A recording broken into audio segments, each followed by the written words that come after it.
পশ্চিমবঙ্গের ভূগোলে ধারাবাহিক আলোচনায় তোমাদেরকে স্বাগত জানাচ্ছি। আজকে আমি তোমাদের পশ্চিমবঙ্গের ভূগোলের এক নজরে পশ্চিমবঙ্গ নিয়ে আলোচনা করব। এর মানে হচ্ছে আমরা পশ্চিমবঙ্গের ভূগোলের অবস্থান, প্রশাসনিক বিভাগ, ভূপ্রকৃতি, নদ নদী, স্বাভাবিক উদ্ভিদ, মৃত্তিকা, জলবায়ু, কৃষিকাজ, শিল্প, শহর বন্দর এবং পর্যটন কেন্দ্র, এই যে এতগুলো তোমাদেরকে বিষয় বললাম পশ্চিমবঙ্গের ভূগোলের, এই প্রত্যেকটি বিষয়ের গুরুত্বপূর্ণ প্রশ্নগুলো নিয়ে আলোচনা করব এমসিকিউ আকারে। এই সমস্ত গুরুত্বপূর্ণ প্রশ্নগুলো তোমাদের পশ্চিমবঙ্গের বিভিন্ন প্রতিযোগিতামূলক পরীক্ষার জন্য গুরুত্বপূর্ণ, সেই জন্য তোমরা সম্পূর্ণ ভিডিওটি দেখবে, একটু স্কিপ করবে না, হ্যাঁ। আর সেই সঙ্গে তোমরা না ধৈর্য নিয়ে কিন্তু ভিডিওটি দেখো। আজকের এই ভিডিওটি তোমাদের গ্রাম পঞ্চায়েত বলো, আইসিডিএস বলো, এছাড়া আমাদের ডব্লিউবিসিএস, ডব্লিউবি, তোমার পিএসসি, যে কোনো পরীক্ষার জন্য কিন্তু গুরুত্বপূর্ণ, ঠিক আছে? তো চলো ক্লাসটি আগে শুরু করি। প্রথমেই দেখো, যেহেতু এমসিকিউ আকারে এটি আছে আমাদের, সেই জন্য তোমাদেরকে নিয়ে থেকেই অ্যান্সার করতে হবে। তারপরে তো আমি তোমাদের অ্যান্সার বলে দেবো। এইটি আমাদের 21 নম্বর ক্লাস চলছে, ঠিক আছে? আচ্ছা, প্রথম প্রশ্ন দেখো, পশ্চিমবঙ্গের মোট আয়তন কত? বাহ, তাহলে বি হচ্ছে সঠিক উত্তর, 88,752 বর্গ কিলোমিটার। আচ্ছা, এই পরিপ্রেক্ষিতে ভারতের আয়তন তোমাদের মনে আছে তো? মনে আছে তো? বলো দেখি। আচ্ছা, 32,87,263 কিলোমিটার, তাই না? খুব সুন্দর। আচ্ছা, এইখানে দেখছি আমরা পশ্চিমবঙ্গ, দেখো যদি আমরা একটু জুম করে দেখি, এটি হচ্ছে আমাদের পশ্চিমবঙ্গের ম্যাপ। তোমরা কি করবে, এই পশ্চিমবঙ্গের ম্যাপটি নিয়ে তার যে জেলাগুলো আছে সেই জেলাগুলোর অবস্থান কিন্তু তোমরা অবশ্যই দেখে নেবে, ঠিক আছে? চলো একবার তোমাদের সঙ্গে আমিও একবার রিভিশন করে নিই। দেখো, এটা হচ্ছে আমাদের দার্জিলিং, তাই না? কালিম্পং, জলপাইগুড়ি, আলিপুরদুয়ার, কোচবিহার। তোমাদের সুবিধার্থে বলে রাখি, এই যে আমাদের 5টি জেলা, এই 5টি জেলা আমাদের প্রশাসনিক ডিভিশন কোন ডিভিশনের মধ্যে পড়ে? জলপাইগুড়ি। বাহ, খুব সুন্দর, তাই না? এবার দেখো উত্তর দিনাজপুর, আর এই জায়গাতে দেখছো আমাদের সূর্যবাবু, তুমি যেটা বলছিলে, এই উত্তর দিনাজপুরের এই যে জায়গাটা রয়েছে, মিনি জায়গাটা, এই জায়গাটার প্রশস্ত হচ্ছে মাত্র 9 কিলোমিটার, জাস্ট 9 কিলোমিটার। মনে রাখবে, এই তথ্যটাও কিন্তু বিভিন্ন পরীক্ষাতে থাকতে পারে। তো এই জায়গাটাকে আমরা বলবো মানে চিকেন স্নেক, যা, হ্যাঁ, যেটা চোপড়া আর মহানন্দা করিডোর বলা হয় একে আবার, ঠিক আছে? কি বলা হয়? মহানন্দা করিডোর, ঠিক আছে? এই জায়গাগুলো কিন্তু মনে রাখতে হবে। তো এই যে দেখছো, এটা উত্তর দিনাজপুর, জানো তো? এই যে দক্ষিণ দিনাজপুর, এই যে মালদা এবং মুর্শিদাবাদ, এই 4টে জেলাকে আবার একটা মালদা বিভাগ। গুড। আচ্ছা, এবার দেখো, যদি বলি নদিয়া, উত্তর 24 পরগনা, দক্ষিণ 24 পরগনা, কলকাতা এবং হাওড়া, হ্যাঁ, এই 5টা হচ্ছে প্রেসিডেন্সি বিভাগ, ঠিক আছে? চলো তারপরে দেখো তো, আমাদের এই বীরভূম, পশ্চিম বর্ধমান, পূর্ব বর্ধমান আর হুগলি, এই 4টাকে বর্ধমান বিভাগ। গুড। তারপরে দেখো পুরুলিয়া, বাঁকুড়া, ঝাড়গ্রাম, পশ্চিম মেদিনীপুর আর পূর্ব মেদিনীপুর, এটা হচ্ছে মেদিনীপুর বিভাগ, তাই না? এইগুলো আমরা জানি। তো এইগুলো নিয়েও কিন্তু তোমরা ভালোভাবে একটু কালচার করবে, ঠিক আছে? চলো একটু স্পেশাল নোটে যাই, দেখার চেষ্টা করি। দেখো, আজকে আমি তোমাদের আলোচনা করব 130টি প্রশ্ন নিয়ে, ঠিক আছে? এইবার দেখো, এই 130টি প্রশ্ন তো শুধুমাত্র এই 130টি ভাববে না তোমরা এর সঙ্গে কমপক্ষে 5 গুণ করে দেবে, কারণ এখানে আমি তোমাদের অনেক তথ্য দিয়ে রাখবো। তার মানে কত হয়? প্রায় 650। আমি তোমাদেরকে বলে রাখি, আজকে এই প্রশ্ন আলোচনায় তোমরা প্রায় 700+ প্রশ্ন পাবে, এবং সেই সঙ্গে তোমরা একটা পশ্চিমবঙ্গের ধারণাও পেয়ে যাবে, ঠিক আছে? চলো দেখো, পশ্চিমবঙ্গের মোট ভৌগোলিক ভূখণ্ডের আয়তন হলো 88,752 বর্গ কিলোমিটার, যেটা উত্তর তোমরা একটু আগে দিলে, তাই না? ভারতের মোট ভৌগোলিক ক্ষেত্রফল 32,87,263 বর্গ কিলোমিটার, তোমরা এটাও বললে। অনুপাতে এটি প্রায় 2.7% অংশ অধিকার করে আছে। তোমাদেরকে আমি বলে রাখি, যদি বলে গোটা পৃথিবীর আয়তনের পরিপ্রেক্ষিতে ভারতের অবস্থান, মানে ভারত কতটা আয়তনে থাকে, ইয়েস, গুড। তাহলে 2.4, কত? 2.4। এইগুলো কিন্তু পরীক্ষাতে আসে। আর যদি বলা হয় ভারতের মোট আয়তনের পরিপ্রেক্ষিতে পশ্চিমবঙ্গের আয়তন, হ্যাঁ, তাহলে হচ্ছে 2.7%। বুঝতে পারি তো? এই তথ্যগুলো কিন্তু মনে রাখতে হবে সূর্যবাবু, এগুলো কিন্তু অবশ্যই মনে রাখতে হবে, হ্যাঁ। এবার দেখো, ভারতের কটি রাজ্য? 28টি রাজ্য, 23টি জেলা পশ্চিমবঙ্গের। তাহলে ভারতের রাজ্য হচ্ছে কটি? 28টি। কেন্দ্রশাসিত অঞ্চল হচ্ছে কটি? 8টি। 28 8, টোটাল কত হচ্ছে? 36টি, আমাদের ইন্ডিয়ান টেরিটরি। এইবার দেখো, আমাদের এই যে পশ্চিমবঙ্গ আমাদের আয়তনের দিক দিয়ে 14তম রাজ্য, বুঝতে পারছি তো? তাহলে আয়তনের দিক থেকে কততম রাজ্য? 14তম রাজ্য। তবে তোমরা এই মানে তথ্যটা অনেক বইয়ে তোমরা 13তমও পেতে পারো। তবে যদি তোমরা ওয়েস্ট বেঙ্গল সরকারের মানে যেটা পোর্টাল আছে সেই সাইটে গিয়ে যদি তোমরা দেখো তবে দেখবে ওখানে 14তম দেওয়া আছে, ঠিক আছে? উত্তর পূর্ব ভারতের প্রবেশদ্বার বলা হয় কিন্তু আমাদের এই রাজ্যটিকে উত্তর পূর্ব ভারতের প্রবেশদ্বার। উত্তর পূর্ব মানে কি? উত্তর পূর্ব মানে হচ্ছে আমাদের যে অরুণাচল প্রদেশ, মেঘালয়, অসম, মিজোরাম, নাগাল্যান্ড, ত্রিপুরা এগুলো আছে না, এই সমস্ত রাজ্যগুলোকে কি বলা হয়? উত্তর পূর্ব ভারতের রাজ্য। তো এদের প্রবেশদ্বার বলা হচ্ছে আমাদের এই রাজ্যকে, ঠিক আছে? ভৌগোলিকভাবে ভারতের পূর্বভাগে অবস্থিত একটি অত্যন্ত জনবহুল এবং বৈচিত্র্যময় ভৌগোলিক বৈশিষ্ট্যের রাজ্য হচ্ছে আমাদের এই পশ্চিমবঙ্গ, ঠিক আছে? তাহলে আমাদের পশ্চিমবঙ্গ ভারতের পূর্ব দিকে অবস্থিত, ঠিক আছে? এটাও মনে রাখবে। অনেক সময় এই রকম সহজ তথ্যগুলো পরীক্ষাতে দিয়ে দেয়, এবার ছাত্রছাত্রীরা কী করে বলো তো, তাদের সঠিক তথ্যের অভাবে তারা এগুলো ভুল করে আসে, ঠিক আছে? এই ভুল কিন্তু তোমরা করবে না। চলো, পশ্চিমবঙ্গের বর্তমানে মোট জেলার সংখ্যা কয়টি? 23টি জেলা আমরা জানি, ঠিক আছে? হ্যাঁ, ঠিক বলেছো। দেখে নাও, 1947 সালে স্বাধীনতার সময় পশ্চিমবঙ্গে জেলা ছিল মাত্র 14টি। পরবর্তী বিভিন্ন সময়ে প্রশাসনিক সুবিধার কথা মাথায় রেখে একাধিক বড় জেলাকে খণ্ডিত করা হয়েছে। যেগুলো বড় বড় জেলা তাকে খণ্ডিত করা হয়েছে, যেমন আমাদের ধরো মেদিনীপুরকে ভেঙে পূর্ব মেদিনীপুর, পশ্চিম মেদিনীপুর, তাই না? বর্ধমানকে ভেঙে, হ্যাঁ রাইট, বর্ধমানকে ভেঙে পশ্চিম বর্ধমান, পূর্ব বর্ধমান, তাই না? দার্জিলিংকে ভেঙে কি করা হয়েছে? দার্জিলিং, কালিম্পং, এরকমভাবে, ঠিক আছে? 2014 সালে জলপাইগুড়িকে ভেঙে আলিপুরদুয়ার করা হয়েছে। 2017 সালের 14 ফেব্রুয়ারি দার্জিলিংকে ভেঙে কালিম্পং করা হয়েছে, তাই না? যেটা 21তম জেলা আমাদের। আর দেখো, 4 এপ্রিল পশ্চিম মেদিনীপুরকে ভেঙে ঝাড়গ্রাম করা হয়েছে, যেটা 22তম। 7 এপ্রিল অবিভক্ত বর্ধমানকে ভেঙে পূর্ব বর্ধমান এবং পশ্চিম বর্ধমান করা হয়েছে, যেটা হচ্ছে আমাদের 23তম। বর্তমানে রাজ্যে 5টি প্রশাসনিক বিভাগের অধীনে 23টি সক্রিয় প্রশাসনিক জেলা রয়েছে, যেটা আমি একটু আগে বললাম। এবার এই তথ্যগুলো মানে কত সালে কোন জেলাকে ভেঙে নতুন কি জেলা করা হয়েছে এইগুলো কিন্তু তোমাদেরকে মনে রাখতে হবে, ঠিক আছে? অবশ্যই কিন্তু মনে রাখতে হবে। স্যার এইগুলো মনে রাখা কঠিন, কঠিন বললে হবে না, মনে তোমাদেরকে রাখতেই হবে, ঠিক আছে? তুমি প্রতিযোগিতামূলক পরীক্ষাতে বসবে আর কোশ্চেন সহজ হবে, এটা তো তুমি আশা করতে পারো না, তাই না? 3, পশ্চিমবঙ্গের কয়টি জেলার উপর দিয়ে কর্কটক্রান্তি রেখা অতিক্রম করেছে? কটি বলো তো? 5টি, ঠিক আছে? আর যদি বলতো ভারতের কয়টি রাজ্যের উপর দিয়ে কর্কটক্রান্তি রেখা বয়ে গেছে, তখন বলতো তোমরা 8টি রাজ্যের উপর দিয়ে কর্কটক্রান্তি রেখা বয়ে গেছে, ঠিক আছে?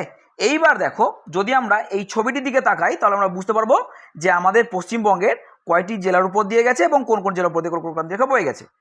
তার আগে তোমাদেরকে বলে রাখি, কর্কটক্রান্তি রেখার মান কত? 23.5 ডিগ্রি নর্থ, ঠিক আছে? মানে 23.5 ডিগ্রি উত্তর। আর এই পরিপ্রেক্ষিতে তোমরা মনে রাখবে ভারতবর্ষ মানে আমাদের ভারত কোথায়? উত্তর গোলার্ধে অবস্থিত, ঠিক আছে?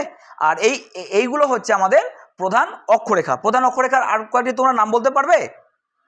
যেমন নিরক্ষরেখা, এর মান কত?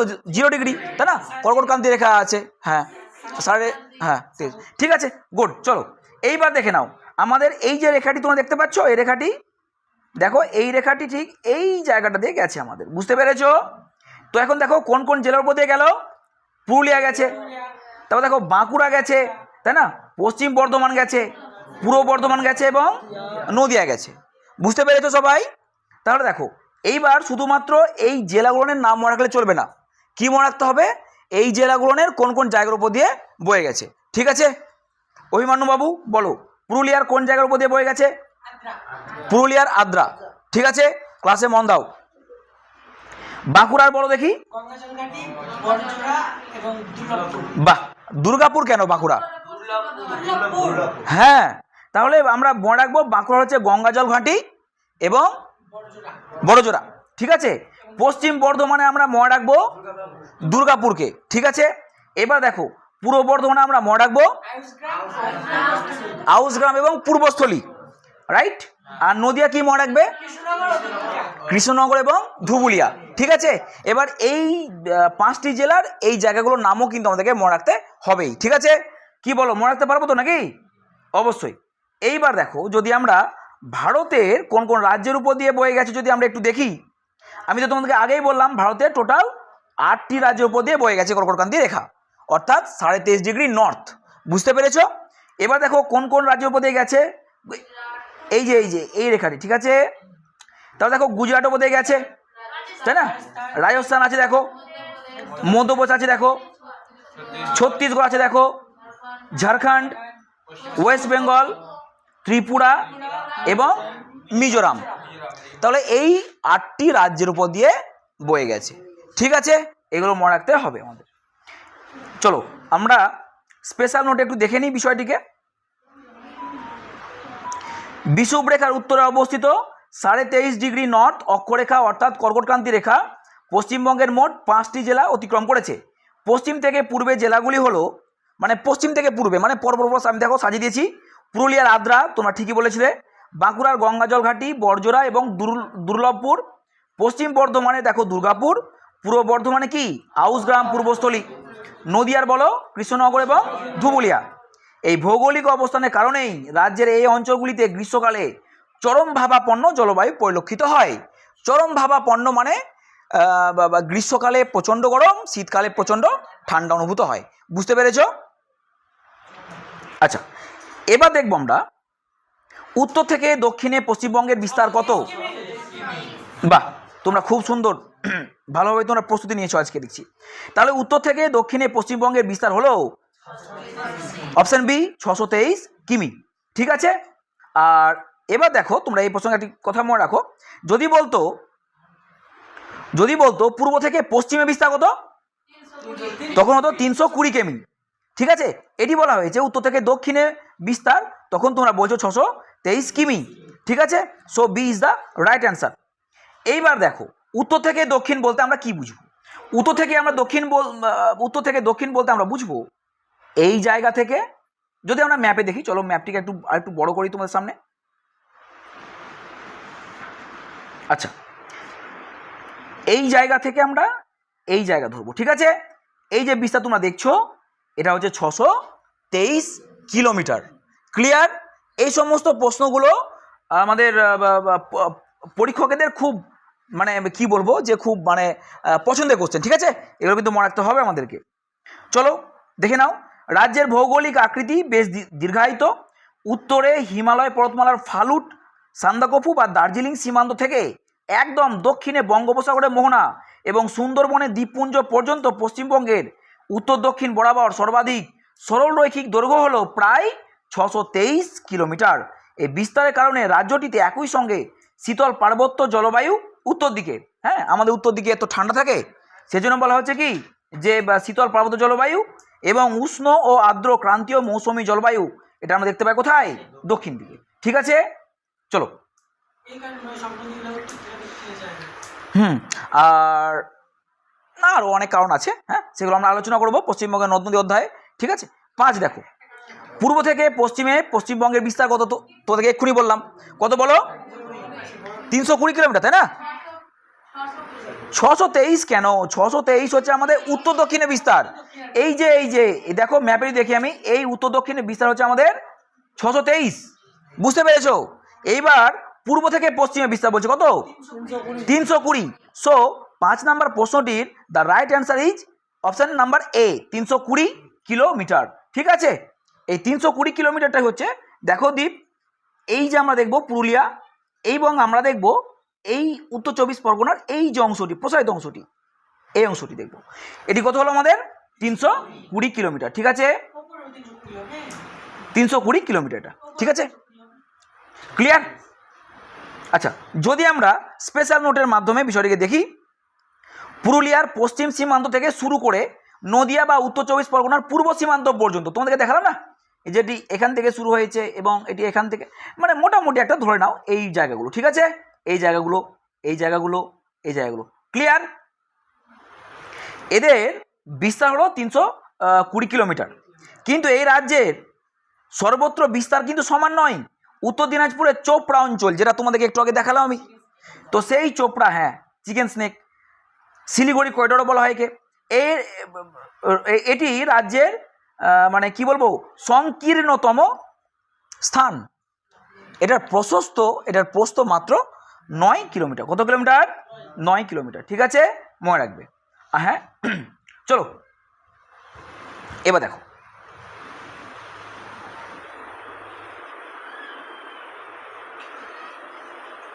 খুব সুন্দর প্রশ্ন। পশ্চিমবঙ্গের সীমান্ত স্পর্শকারী প্রতিবেশী রাষ্ট্রগুলো কি কি? প্রতিবেশী, আচ্ছা খুব সুন্দর। তাহলে কি হচ্ছে? বাংলাদেশ, নেপাল এবং ভুটান। সো কত number option? Option B is the right answer, তাই না? চলো দেখতে পাবো আমরা যে দেখো বাংলাদেশ, নেপাল এবং ভুটান এই দিকে রয়েছে। হ্যাঁ, এদিকে রয়েছে। আমরা স্পেশাল নোটের মাধ্যমে যদি দেখি বিষয়টিকে, দেখো ভূ রাজনৈতিক ও আন্তর্জাতিক ক্ষেত্রে পশ্চিমবঙ্গের অবস্থান অত্যন্ত সংবেদনশীল। কেন বলো তো? কেন?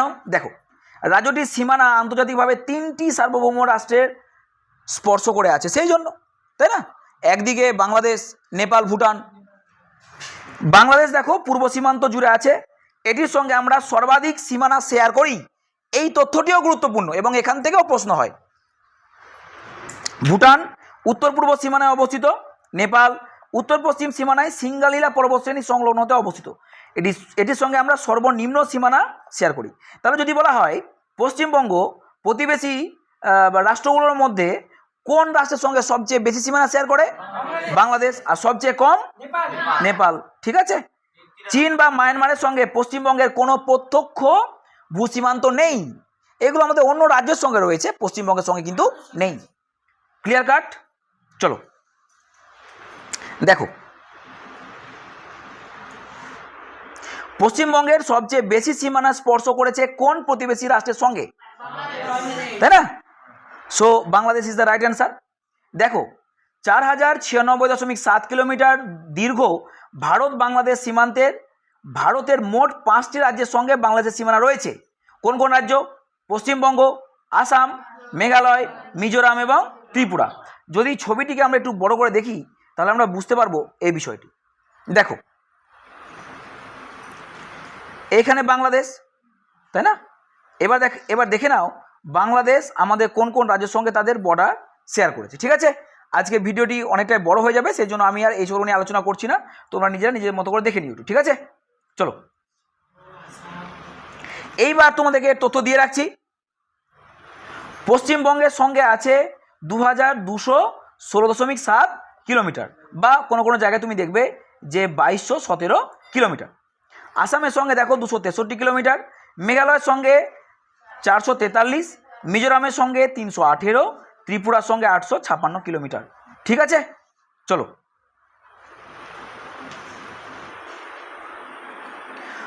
পশ্চিমবঙ্গের আন্তর্জাতিক সীমান্তগুলির মধ্যে বাংলাদেশের সঙ্গে দীর্ঘতম সীমানা বিস্তৃত রয়েছে। ঐতিহাসিকভাবে 1947 সালে বঙ্গভঙ্গের ফলে উদ্ভূত এই আন্তর্জাতিক সীমান্তকে রেড ক্লিফ লাইন বলা হয়। এখান থেকেও প্রশ্ন হয়, ভারত এবং বাংলাদেশের মধ্যে যে সীমানা, সেই সীমানার বা যে লাইন, আন্তর্জাতিক লাইন, সেই লাইনের নাম কি? না তো রেড ক্লিফ লাইন। যদি চীনের সঙ্গে বলা হয় ম্যাকমোহন লাইন, যদি বলা হয় পাকিস্তানের সঙ্গে আবার পাকিস্তান এবং বাংলাদেশ এই দুটোর সঙ্গে রেড ক্লিফ লাইন রয়েছে। তোমরা এই ইতিহাসটাকে ভুলছো কেন? বাংলাদেশ, পাকিস্তান এবং ভারতবর্ষ তখন তো একটাই দেশ ছিল। 1947 সালে দেশকে দুটো ভাগে ভাগ করা হয়েছে, 3টে ভাগে নয়, দুটো ভাগে। একটা হচ্ছে পাকিস্তান এবং একটা ভারতবর্ষ। তো ভারতবর্ষ নিয়ে কথা বলছি না আমি। এবার এই পাকিস্তানের অংশ হচ্ছে পাকিস্তান এবং বাংলাদেশ, যেটা পূর্ববঙ্গ আগে নাম ছিল। এর তো নাম আগে বাংলাদেশ বা পূর্ববঙ্গ ছিল না, এর নাম ছিল পূর্ব পাকিস্তান ওই সময়। বুঝতে পারি তো, এই পূর্ববঙ্গটা হয়ে গেল পূর্ব পাকিস্তান। এইবার যেহেতু 1947 সালে এই দুটো দেশকে একসঙ্গে ভাগ করা হয়েছে, সেই জন্য এই দুটো দেশের যে সীমানা, সেটা কি হবে? সেটা তো একটাই সীমানা হবে, এ তো নাম একটাই হবে, কারণ তো দেশ তো একটাই। ব্যাপারটা বুঝতে পারি তো? সো বাংলাদেশ এবং পাকিস্তানের যে সীমান্ত রেখা সেটা হচ্ছে রেড ক্লিফ লাইন। আর কিন্তু ভুলবে না, চীনের সঙ্গে হচ্ছে ভারতের ম্যাকমোহন লাইন, আফগানিস্তানের সঙ্গে হচ্ছে ডুরান্ড লাইন। যদিও আফগানিস্তানের সঙ্গে ভারতবর্ষের প্রত্যক্ষ সীমানা নেই, কিন্তু আগে ছিল যতদিন পর্যন্ত আমাদের পিওকে মানে পাক অকুপাইড কাশ্মীর ইন্ডিয়ার মধ্যে ছিল, ততদিন আমাদের আফগানিস্তানের সঙ্গে ভারতের প্রত্যক্ষ সীমানা ছিল। তখন সেই যে সীমানা তার নাম ছিল কি? আমরা বললাম Durand line. Is it clear? আচ্ছা, ভারতের মোট 4096.7 কিলোমিটার দীর্ঘ ভারত বাংলাদেশ সীমান্তের অর্ধেকেরও বেশি, দেখো কত, 2217 কিলোমিটার কেবল পশ্চিমবঙ্গের মধ্য দিয়ে গেছে, তাই না? যা রাজ্যটির বাণিজ্য আন্তর্জাতিক সুরক্ষার ক্ষেত্রে অত্যন্ত গুরুত্বপূর্ণ। চলো আমরা পরের প্রশ্ন দেখি। পশ্চিমবঙ্গের সীমানা স্পর্শকারী প্রতিবেশী ভারতীয় রাজ্যের সংখ্যা কয়টি? আগে প্রশ্নটি দেখো ভালো হবে। প্রশ্নতে বলা হলো পশ্চিমবঙ্গের সীমানা স্পর্শকারী প্রতিবেশী ভারতীয় রাজ্য। তোমাকে যদি আমি বলতাম পশ্চিমবঙ্গের সীমানা স্পর্শকারী প্রতিবেশী রাষ্ট্র, তখন বলতে 3টি। এখন বলেছি যে প্রতিবেশী ভারতীয় রাজ্য, তখন তুমি কটি বলবে? 5টি। So B is the right answer. ঠিক আছে, যদি আমরা দেখি একটু ছবিতে, তাহলে দেখো এইটা হচ্ছে আমাদের পশ্চিমবঙ্গ, তাই না? এই কোন কোন রাজ্যের সঙ্গে তার সীমানা শেয়ার করছে দেখো। দেখো উপরে কি রয়েছে? সিকিম, দেখো অসম রয়েছে, হ্যাঁ বিহার রয়েছে, ঝাড়খণ্ড রয়েছে, আর ওড়িশা রয়েছে। ঠিক আছে, তাহলে এই 5টা রাজ্যের সঙ্গে আমরা আমাদের সীমানাটা শেয়ার করছি। বাহ, খুব সুন্দর। তাহলে চলো আমরা তো তথ্য তো নিয়ে নিচ্ছি, দেখে নাও। ভারতের ভৌগোলিক মানচিত্রে পশ্চিমবঙ্গ মোট 5টি প্রতিবেশী রাজ্যের দ্বারা পরিবেষ্টিত। দেখো সিকিম উত্তরে অবস্থিত, এর সঙ্গে আমরা সবচেয়ে কম সীমানা শেয়ার করি, হ্যাঁ। আর এর সম্পূর্ণ সীমানাটা হচ্ছে আমাদের পাহাড়ি সীমানা। অসম দেখো উত্তর পূর্বে অবস্থিত, বিহার উত্তর পশ্চিমে অবস্থিত, ঝাড়খণ্ড পশ্চিমে অবস্থিত, এর সঙ্গে আমরা সবচেয়ে বেশি সীমানা শেয়ার করি। তাহলে এখান থেকেও প্রশ্ন হতে পারে যে পশ্চিমবঙ্গ এই রাজ্যটির সঙ্গে সবচেয়ে কম সীমানা শেয়ার হয়েছে কোন রাজ্যের সঙ্গে? তখন বলবে সিকিম, যদি বলে বেশি তখন বলবে ঝাড়খণ্ড। ওড়িশা দক্ষিণ পশ্চিমে অবস্থিত, এটি কোনো কেন্দ্রশাসিত অঞ্চলের সঙ্গে পশ্চিমবঙ্গের সীমানা সরাসরি যুক্ত হয়নি।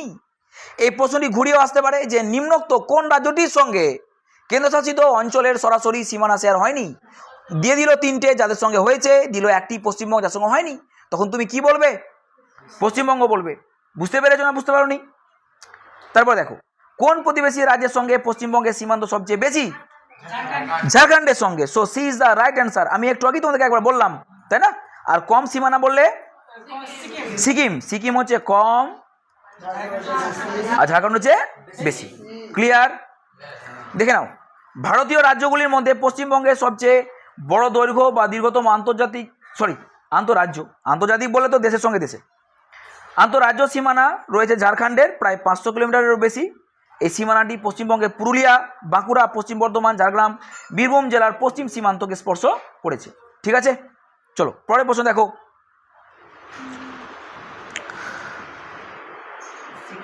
কোন প্রতিবেশী রাজ্যের সঙ্গে পশ্চিমবঙ্গের সীমান্ত সবচেয়ে কম?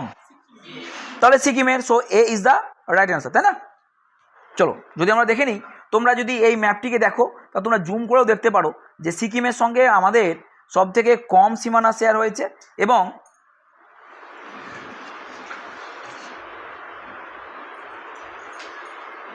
একটু থামো,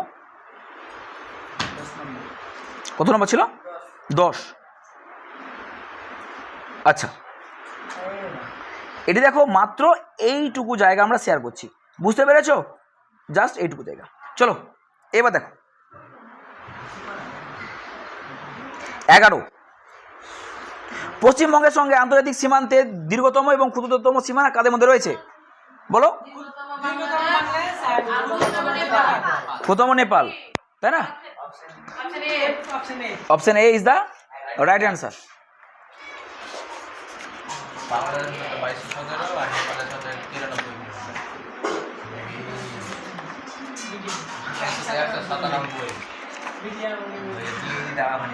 আচ্ছা দেখে নাও, এই তথ্যগুলো তোমরা জানো, সো আমি এগুলো আর বলছি না। এইবার দেখো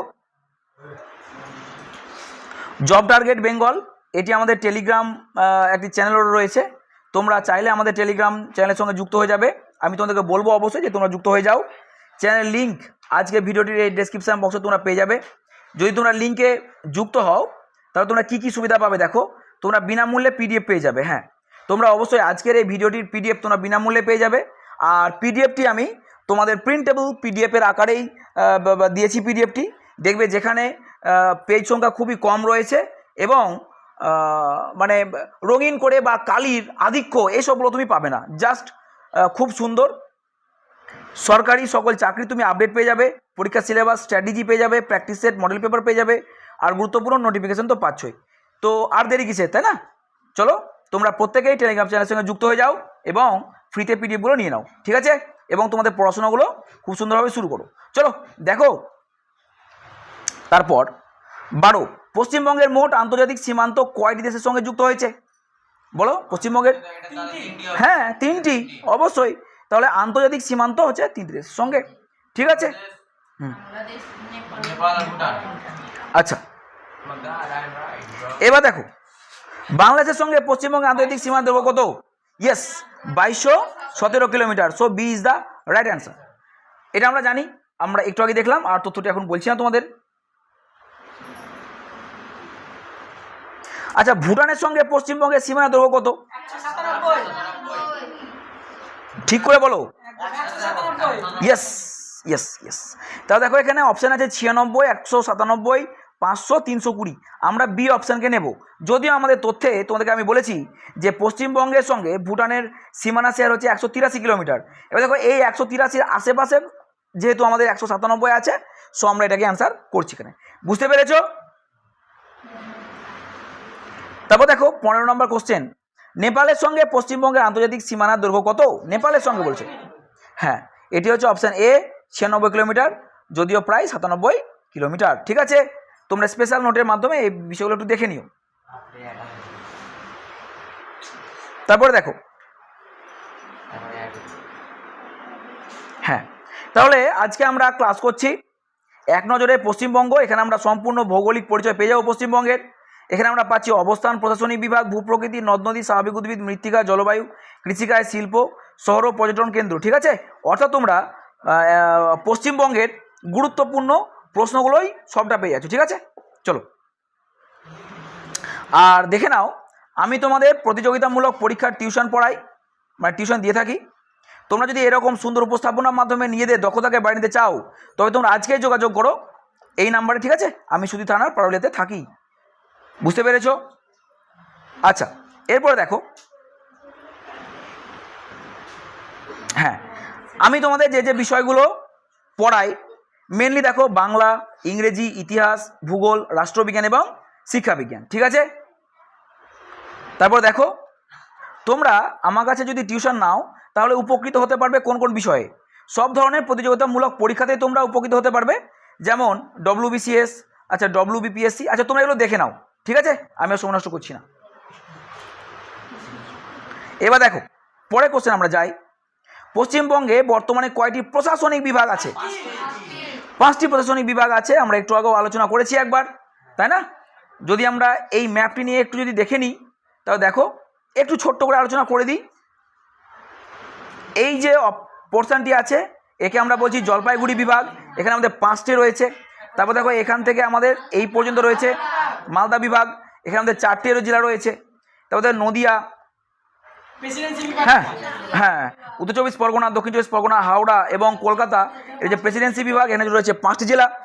তারপর দেখো বীরভূম, পশ্চিম বর্ধমান, পূর্ব বর্ধমান, হুগলি, এটি বর্ধমান বিভাগ, এই 4টি জেলা। এবং পুরুলিয়া, বাঁকুড়া, ঝাড়গ্রাম, পশ্চিম মেদিনীপুর আর পূর্ব মেদিনীপুর হচ্ছে আমাদের মেদিনীপুর বিভাগ। এখানে রয়েছে আমাদের 5টি জেলা। ক্লিয়ার? চলো আচ্ছা, তোমাদের সুবিধার্থে এখানে আমি দেখো পয়েন্ট করে বিষয়টিকে দেখিয়ে দিয়েছি যে 23টি জেলাকে আমি 5টি মানে বিভাগে ভাগ করছি। প্রেসিডেন্সি বিভাগ কি কি দেখে নিও একটু তোমরা। ঠিক আছে, চলো। পশ্চিমবঙ্গের সর্বাধিক জনবহুল জেলা কোনটি? খুব সুন্দর, এই তথ্যটি আমাদের বিভিন্ন পরীক্ষাতে এসে থাকে। বলো কোনটি? আচ্ছা, so B is the right answer, তাই না?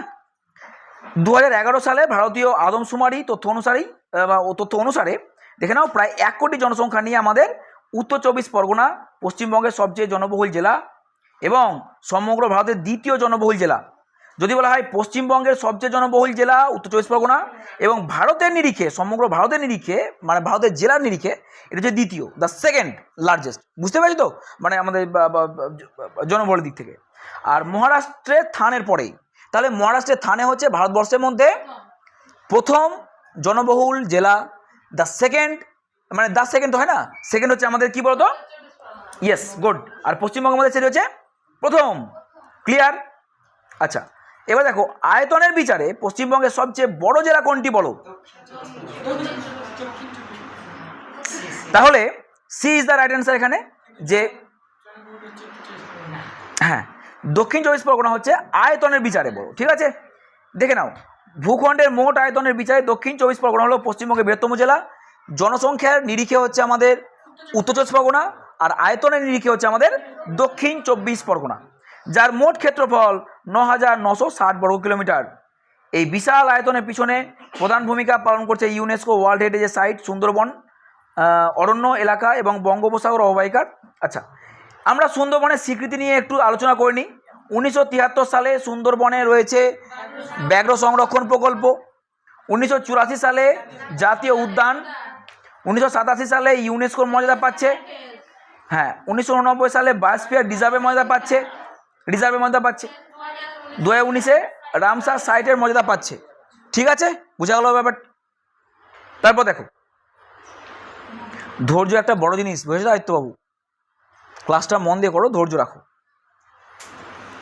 পশ্চিমবঙ্গের রাজ্য প্রাণী, স্টেট অ্যানিম্যাল, ফিশিং ক্যাট বা মেছো বেড়াল। So B is the right answer. ঠিক আছে, আচ্ছা দেখে নাও, অনেকে বিভ্রান্ত হয়ে সুন্দরবনের কারণে রয়্যাল বেঙ্গল টাইগারকে রাজ্য প্রাণী হিসাবে মনে করে, কিন্তু পশ্চিমবঙ্গের সরকারি রাজ্য প্রাণী হলো মেছো বেড়াল বা ফিশিং ক্যাট। এরা প্রধানত রাজ্যের জলাভূমি, নদী অববাহিকা ও খাঁড়ি এলাকায় বসবাস করে। জলাভূমি ধ্বংস ও চোরা শিকারদের কারণে প্রাণীটি বর্তমানে বিপন্ন প্রজাতি হিসাবে চিহ্নিত, তাই একে রাজ্য প্রাণীর স্বীকৃতি দিয়ে সংরক্ষণ উৎসাহিত করা হয়েছে। বুঝতে পেরেছ?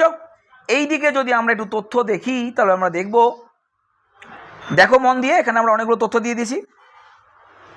পশ্চিমবঙ্গের রাজ্য পশু মেছো বেড়াল বা ফিশিং ক্যাট, ভারতের রাজ্য পশু হলে বলবে রয়্যাল বেঙ্গল টাইগার, পশ্চিমবঙ্গের রাজ্য ফুল হলো শিউলি, ভারতের ক্ষেত্রে পদ্ম, পশ্চিমবঙ্গের রাজ্য গাছ ছাতিম, ভারতের ক্ষেত্রে বট, পশ্চিমবঙ্গের রাজ্য পাখির নাম সাদাবুক মাছরাঙা, তাই বলবে সাদাবুক মাছরাঙা, ভারতের ক্ষেত্রে হবে ময়ূর, পশ্চিমবঙ্গের রাজ্য ফল হিমসাগর আম, হ্যাঁ, আর ভারতের ক্ষেত্রে হবে শুধু আম। ঠিক আছে, পশ্চিমবঙ্গের প্রধান খাবার হলো মাছ ভাত, ভারতের ক্ষেত্রে হচ্ছে ভাত রুটি। ক্লিয়ার? চলো এরপরে সব উত্তর দেওয়ার চেষ্টা করো একসঙ্গে। পশ্চিমবঙ্গের রাজ্য ফুল বলো, আমি এক্ষুনি বললাম শিউলি, তাই না? আচ্ছা, তারপরে বলো পশ্চিমবঙ্গের রাজ্য গাছ ছাতিম, তাই না? আমরা একটু আগে বললাম একবার।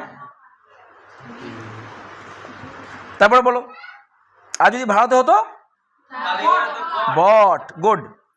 আচ্ছা, এবার বলো পশ্চিমবঙ্গের রাজ্য পাখি, সাদাবুক মাছরাঙা, তাই না? এই তো পশ্চিমবঙ্গের রাজ্য পাখি নাম সাদাবুক মাছরাঙা। আর যদি ভারতে বলতো ময়ূর। ঠিক আছে, so C is the right answer. তারপর দেখো, 1947 সালে স্বাধীনতার সময় পশ্চিমবঙ্গে মোট কয়টি জেলা ছিল? 14টি জেলা ছিল। So C is the right answer. ঠিক আছে, আচ্ছা যদি আমরা দেখি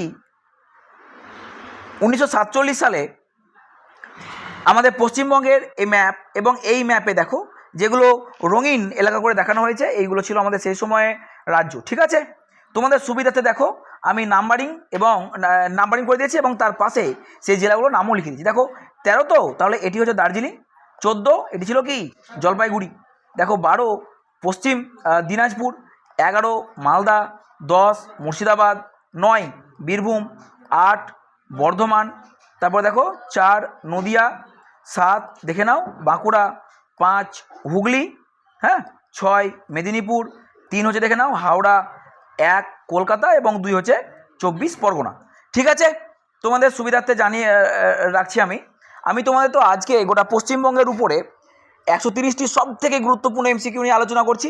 এর পরবর্তীতে আমি তোমাদের গোটা পশ্চিমবঙ্গের উপরে ধাপে ধাপে আলোচনা করব। যেমন ধরো এই নেক্সট ভিডিওতে আমি তোমাদের আলোচনা করব পশ্চিমবঙ্গের ভূপ্রকৃতি নিয়ে, ডিটেলে সেগুলো আলোচনা করব। সেজন্য তোমরা অবশ্যই চ্যানেলের সঙ্গে জুড়ে থেকো। ঠিক আছে, এবং তোমাদের মেধাকে তোমরা অবশ্যই বাড়িয়ে নিও। তারপর দেখো না, সাবস্ক্রাইব যদি তোমার ইচ্ছা হয় তবে তুমি করবে, কোনো অসুবিধা নেই। তো আমি আমার এই চ্যানেলে এগুলো পড়াই, এগুলো পেতে গেলে ভাই তোমাদের তো সাবস্ক্রাইব করতেই হবে, আমি বলি আর না বলি, তাই না? দেখো 24 পশ্চিম দিনাজপুর ভেঙে উত্তর ও দক্ষিণ দিনাজপুর জেলা দুটি কোন সালে তৈরি হয়েছে? ইয়েস, এইবার এইখান থেকে না আমাদের প্রশ্ন কিন্তু আসে, এবং এই প্রশ্নগুলো একটু মনে রাখা একটু কঠিন, কিন্তু ভাই মনে রাখতে হবে, তাই না? চলো পশ্চিম দিনাজপুর ভেঙে উত্তর এবং দক্ষিণ দিনাজপুর জেলা করা হয়েছে 1992 সালে। এখানে দেখো তথ্যতে দেওয়া আছে। So B is the right answer, যে 1992 সালে পশ্চিম দিনাজপুর ভেঙে উত্তর ও দক্ষিণ দিনাজপুর করা হয়েছে। আর 2002 সালে দেখো মেদিনীপুরকে ভেঙে পশ্চিম মেদিনীপুর করা হয়েছে। 2014 সালে জলপাইগুড়িকে ভেঙে আলিপুরদুয়ার। 2017 সালে দেখো দার্জিলিংকে ভেঙে কালিম্পং, পশ্চিম মেদিনীপুরকে ভেঙে ঝাড়গ্রাম, আর বর্ধমানকে ভেঙে পূর্ব এবং পশ্চিম বর্ধমান করা হয়েছে। ঠিক আছে, তাহলে এই তথ্যগুলো কিন্তু তোমাদেরকে মনে রাখতে হবে। ঠিক আছে, আর তোমরা প্রত্যেকেই পরের প্রশ্নগুলোর ঠিকঠাক করে উত্তর দাও। বুঝেছ? যদি তোমরা দেখো এই তথ্যগুলো এখানে আমি আরও একবার দেখো দিয়ে দিয়েছি। ঠিক আছে, খুব সুন্দর করে তোমরা স্ক্রিনশট নিয়ে নাও এবং এই তথ্যগুলোকে ভালোভাবে দেখে নাও। আচ্ছা,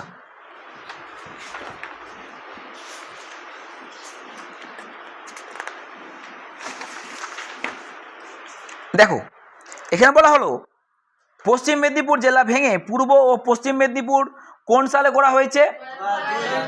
2002 সালে। দেখো 2002 সালে মেদিনীপুর জেলা ভেঙে পূর্ব এবং পশ্চিম মেদিনীপুর করা হয়েছে। So C is the right answer. এবারে বলো 26 জলপাইগুড়িকে ভেঙে আলিপুর জেলা, হ্যাঁ আলিপুরদুয়ার জেলা, বলো 14। So C is the right answer, তাই না? ব্যাপার যে 2014 সালে জলপাইগুড়ি জেলা বিভক্ত হয়ে আলিপুরদুয়ার জেলার জন্ম হয়েছে। ঠিক আছে, এরপরে বলো পরের প্রশ্ন। হ্যাঁ দেখো একটা সুন্দর আলোচনা রয়েছে তোমাদের সঙ্গে। দেখো আমি শুধুমাত্র ইউটিউবে ক্লাস করাচ্ছি বলে এমন নয়, আমি কিন্তু অফলাইনেও একই মান এবং আধুনিক পদ্ধতিতে তোমাদের ক্লাস করাই। অফলাইনে তোমরা আমার কাছে পড়লে যা যা সুবিধা পাবে, আধুনিক স্মার্ট ক্লাসরুম পাচ্ছ, স্মার্ট বোর্ড, ডিজিটাল এগুলো পাচ্ছ তুমি, সহজ এবং সুন্দরভাবে বিষয়ের উপস্থাপনা পাচ্ছ, নিয়মিত পরীক্ষা মূল্যায়ন পাচ্ছ, ভালো প্রস্তুতি এবং সাফল্যের নিশ্চয়তা পাচ্ছ, আর ডাউট ক্লিয়ারিং ক্লাসও তোমরা পাচ্ছ। ঠিক আছে, তাই তুমি যদি চাও আধুনিক ক্লাসরুমে বসে সুন্দর উপস্থাপনার মাধ্যমে অফলাইনে আমার ক্লাস করতে, তবে তোমরা আর দেরি করো না, আমার সঙ্গে তোমরা আজকেই যোগাযোগ করো। ঠিক আছে, চলো আমার ক্লাসের বৈশিষ্ট্যগুলো আছে। আমি তোমাদের কনসেপ্ট পরিষ্কার করে শেখাবো, প্রতিটি টপিককে উদাহরণসহ ব্যাখ্যা করে দেবো।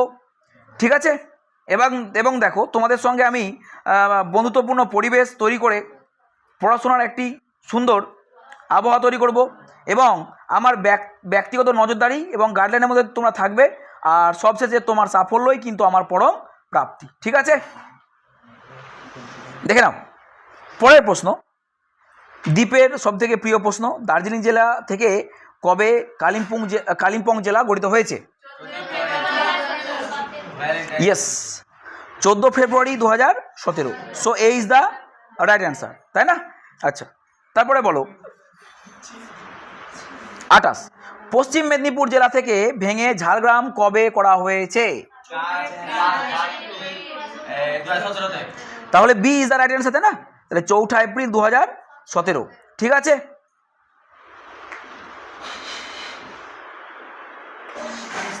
এবার দেখো 29 বর্ধমান জেলা বিভক্ত হয়ে পূর্ব ও পশ্চিম বর্ধমান জেলা কবে করা হয়েছে? খুব সুন্দর, তাহলে B is the right answer, 7 April 2017। ঠিক আছে,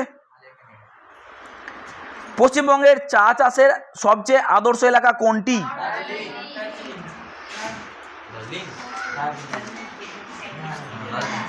বলো দার্জিলিং, না? B is the right answer. ঠিক আছে, দেখে নাও এখানে আমাদের এক মাসি, দেখো তিনি কত স্নেহ ভরে পরম আদরে দেখো চা পাতাগুলো তুলছেন, তাই না? যেগুলো আমরা সকালবেলায় খুব আনন্দ করে খাই।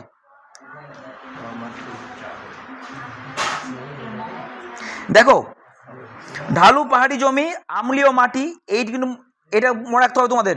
ওই চা চাষের আদর্শ মাটি হচ্ছে আমলীয় মাটি। ঠিক আছে, অর্থাৎ অম্লধর্মী মাটি। কুয়াশাচ্ছন্ন আর্দ্র আবহাওয়া এবং ঠান্ডা তাপমাত্রা নিখুঁত প্রাকৃতিক সংমিশ্রণ থাকার কারণে দার্জিলিং পাহাড়ি অঞ্চল হলো বিশ্বমানের সুগন্ধযুক্ত গুণমান সম্পন্ন চা চাষের জন্য সর্বাপেক্ষা আদর্শ এলাকা। এখান থেকে উৎপাদিত দার্জিলিং চাকে বিশ্বজুড়ে চায়ের চ্যাম্পেন বলা হয় এবং এটি ভারতের প্রথম জিআই ট্যাগ প্রাপ্ত পণ্য। ঠিক আছে, এটি ভারতের প্রথম জিআই ট্যাগ প্রাপ্ত পণ্য। এবার জিআই ট্যাগ প্রাপ্ত পণ্য আমাদের আরও অনেক রয়েছে এবং এইগুলো কী স্যার, এগুলো নিয়ে আমরা ডিটেল আলোচনা করব কোনো একটি ভিডিওতে, ঠিক আছে। তারপরে বলো 2011-র আদমশুমারি অনুযায়ী পশ্চিমবঙ্গের কোন জেলায় জনঘনত্ব সবচেয়ে কম ছিল? হ্যাঁ, B is the right answer, Purulia, ঠিক আছে। আচ্ছা দেখে নাও, 2011 সালের আদমশুমারির পরিসংখ্যান পর্যালোচনা করলে দেখা যায় পশ্চিমবঙ্গে 23টি জেলার মধ্যে পুরুলিয়া জেলাতেই জনঘনত্ব সর্বনিম্ন। ভৌগোলিক বন্দোবস্তের কঠিন পাহাড়ি মাটির সীমাবদ্ধতা, শুষ্ক আবহাওয়ার কারণে এখানে প্রতি বর্গ কিলোমিটারে জনঘনত্ব মাত্র 468 জন, যা কলকাতার জনঘনত্ব 24,306 জন পার বর্গ কিমি, কিংবা রাজ্যের জনঘনত্ব হচ্ছে আমাদের 1028 জন পার বর্গ কিমি। আমাদের ভারতবর্ষের মধ্যে জনঘনত্বের বিচারে বিহারে গিয়ে আছে এবং আমাদের পশ্চিমবঙ্গ দ্বিতীয়, মনে রাখবে, বুঝতে পারি তো। বিহারের জনঘনত্ব একটু বলো দেখি আমাকে।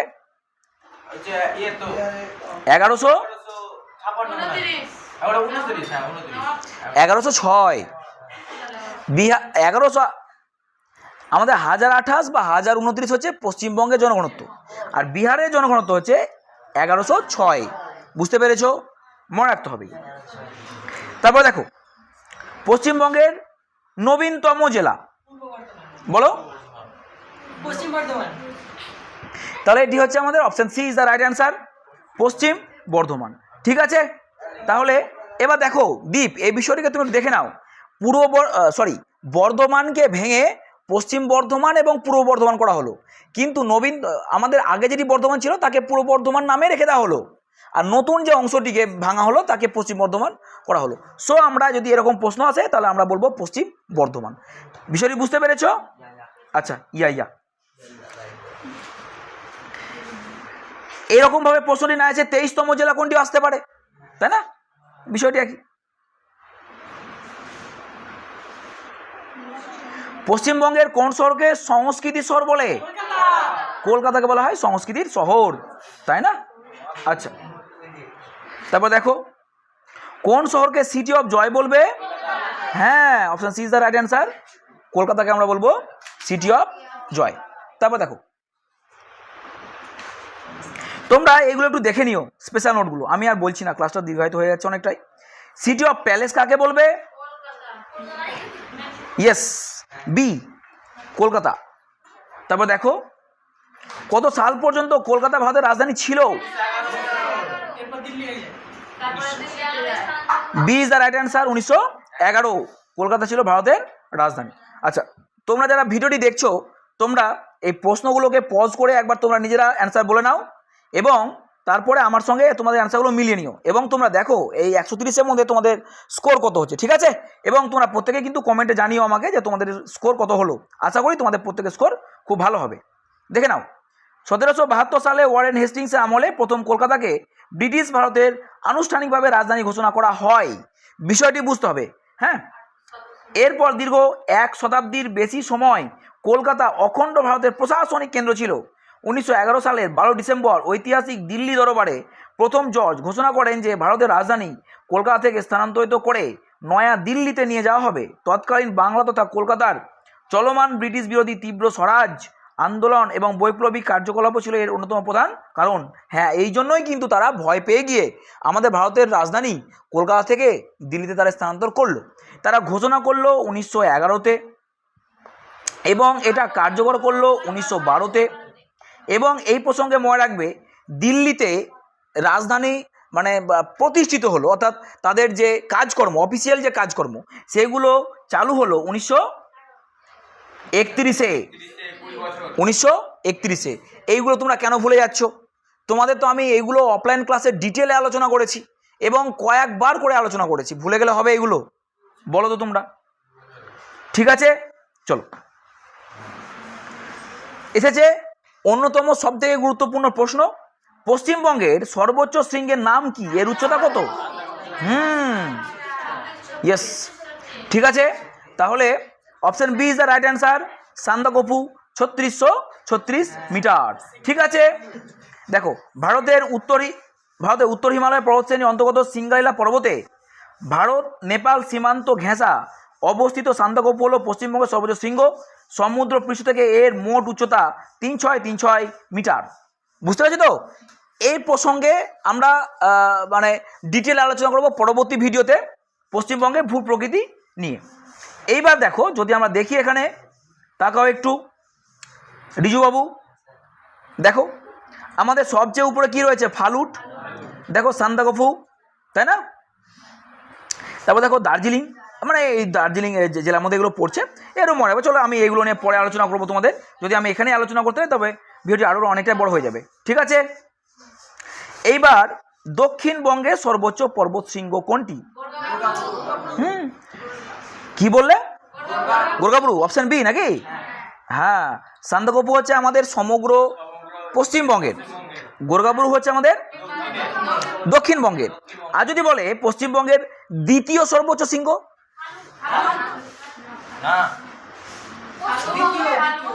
তাহলে পশ্চিমবঙ্গের দ্বিতীয় সর্বোচ্চ শৃঙ্গ হচ্ছে ফালুট। যদি বলে পশ্চিমবঙ্গের সর্বোচ্চ শৃঙ্গ তখন সান্দাকফু, দ্বিতীয় বললে ফালুট। যদি সমগ্র পশ্চিমবঙ্গ বলে তোর সান্দাকফু, আর যদি বলে দক্ষিণবঙ্গের তখন তুমি বলবে গোরগাবুরু। আচ্ছা, গোরগাবুরু কোন পাহাড়ে অবস্থিত? অযোধ্যা পাহাড়। বাহ, খুব সুন্দর। গোরগাবুরু অযোধ্যা পাহাড়ের সর্বোচ্চ শৃঙ্গ এবং এটি সমগ্র দক্ষিণবঙ্গের সর্বোচ্চ শৃঙ্গ, যার উচ্চতা প্রায় 855 মিটার। গোরগাবুরু পশ্চিমবঙ্গের মালভূমি অঞ্চল উচ্চতম স্থান। তাহলে প্রশ্নগুলো দেখো ঘুরে ফিরেও কিন্তু থাকতে পারে যে পশ্চিমবঙ্গের মালভূমি অঞ্চলের সর্বোচ্চ শৃঙ্গ কোনটি? তখনও গোরগাবুরু। দক্ষিণবঙ্গের সর্বোচ্চ শৃঙ্গ কোনটি? তখনও গোরগাবুরু, তাই না? আর যদি বলে অযোধ্যা পাহাড়ের সর্বোচ্চ শৃঙ্গ কোনটি? তখনও কিন্তু আমাদের গোরগাবুরু। ঠিক আছে, তোমরা দেখতে চাও গোরগাবুরু কোথায় আছে? এই তো দেখে নাও, এটি আমাদের অযোধ্যা পাহাড় এবং এখানে রয়েছে আমাদের গোরগাবুরু। ঠিক আছে, ম্যাপটি দেখে নেবে পজ করে। আচ্ছা, এরপর দেখো 39, পশ্চিমবঙ্গের দ্বিতীয় সর্বোচ্চ শৃঙ্গের নাম কি বলো? তোমরা একটু আগে বলেছো একবার। তাহলে এটা হচ্ছে আমাদের ফালুট। এটি কত? 3600 মিটার। তাহলে ফালুটের থেকে আমাদের সান্দাকফু আর 36 মিটার মাত্র বেশি। ওটি ছিল 3636, এটি 3600, হ্যাঁ 3600, তাই না? দেখো, হ্যাঁ ফালুট তোমাদেরকে আমি দেখিয়েছি, ফালুট এই জায়গাতে অবস্থিত, তাই না? সান্দাকফু এই জায়গাতে অবস্থিত। এবার দেখো দ্বীপ, দেখো ফালুট কিন্তু আমাদের সবচেয়ে উত্তরে অবস্থিত এবং ফালুটের নিচে অবস্থিত সান্দাকফু।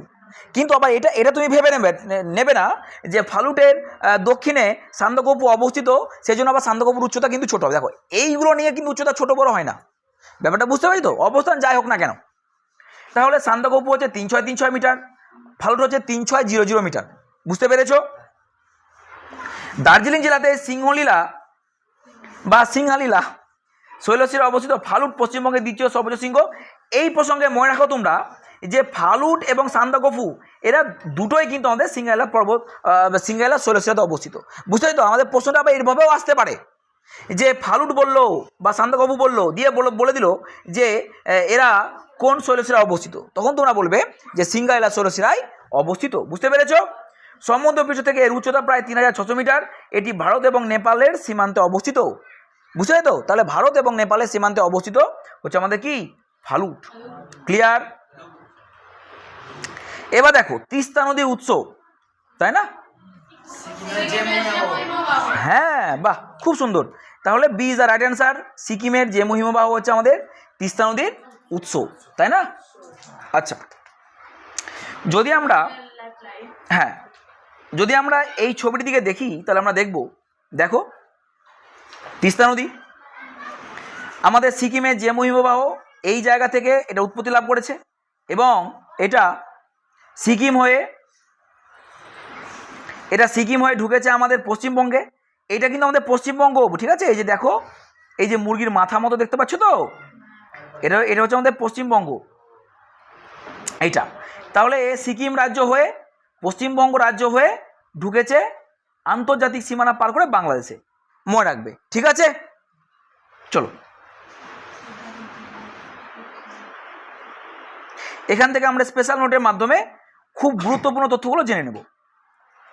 উত্তরবঙ্গের জীবনরেখা বা লাইফ লাইন বলা হয় এই তিস্তাকে। তিস্তা নদী হিমালয়কে গভীর করে কেটে নিচের প্রাচীন শিলাকে উন্মুক্ত করেছে। এটি তিস্তা উইন্ডো নামে পরিচিত। তরাই ও ডুয়ার্স অঞ্চলে তিস্তা নদীর জলপ্লাবনে প্রতি বছর মানে বন্যা ঘটে, প্রচুর ক্ষয়ক্ষতি হয়। সেজন্য তিস্তাকে আমরা বলবো ত্রাসের নদী। এটিও অনেক সময় আমাদের পরীক্ষাতে পড়ে। আর তিস্তার দৈর্ঘ্য মনে রাখবে তো 411 কিলোমিটার দৈর্ঘ্য, মনে রাখতে পারবে? আমাদের গঙ্গা নদীর দৈর্ঘ্য কত? 2525 কিলোমিটার, মানে 2525 কিলোমিটার। আর তিস্তার দৈর্ঘ্য হচ্ছে 411 কিলোমিটার। বুঝতে পেরেছো? আচ্ছা, এইবার মনে রাখবে তোমরা, তিব্বতের লাচেন এবং সিকিমের লাচুং এই নদীর মিলিত প্রবাহ কিন্তু হচ্ছে এই তিস্তা।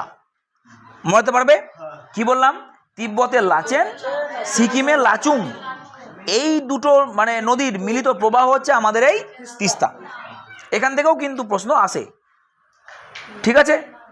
তারপর দেখো কি বলছে, তারপর জলপাইগুড়ি ও কোচবিহার জেলার উপর দিয়ে প্রবাহিত হয়ে বাংলাদেশে ব্রহ্মপুত্র নদের সঙ্গে মিশেছে। আচ্ছা, এই প্রসঙ্গে তোমরা বলো দেখি, ব্রহ্মপুত্র নদের উৎস বলো একবার। চেমাউংদুং। যখন এটা চীনের মধ্য দিয়ে প্রসারিত হচ্ছিল তার নাম কি ছিল? সাংপো। ভারতে প্রবেশ করেছে কোন রাজ্য হয়ে? অরুণাচল প্রদেশ হয়ে। অরুণাচল প্রদেশে যখন এটা ঢুকলো তখন ডিহং বা দিহং নাম নিয়ে ঢুকলো এবং এটা আসামের মধ্য দিয়ে হয়ে বাংলাদেশে প্রবেশ করলো। বুঝতে পেরেছি তো? হ্যাঁ, খুব সুন্দর। তিস্তা নদীর পশ্চিম অংশের নাম তরাই এবং পূর্ব দিকের অংশের নাম ডুয়ার্স। ঠিক আছে, এগুলো আমাদের মনে রাখতে হবে।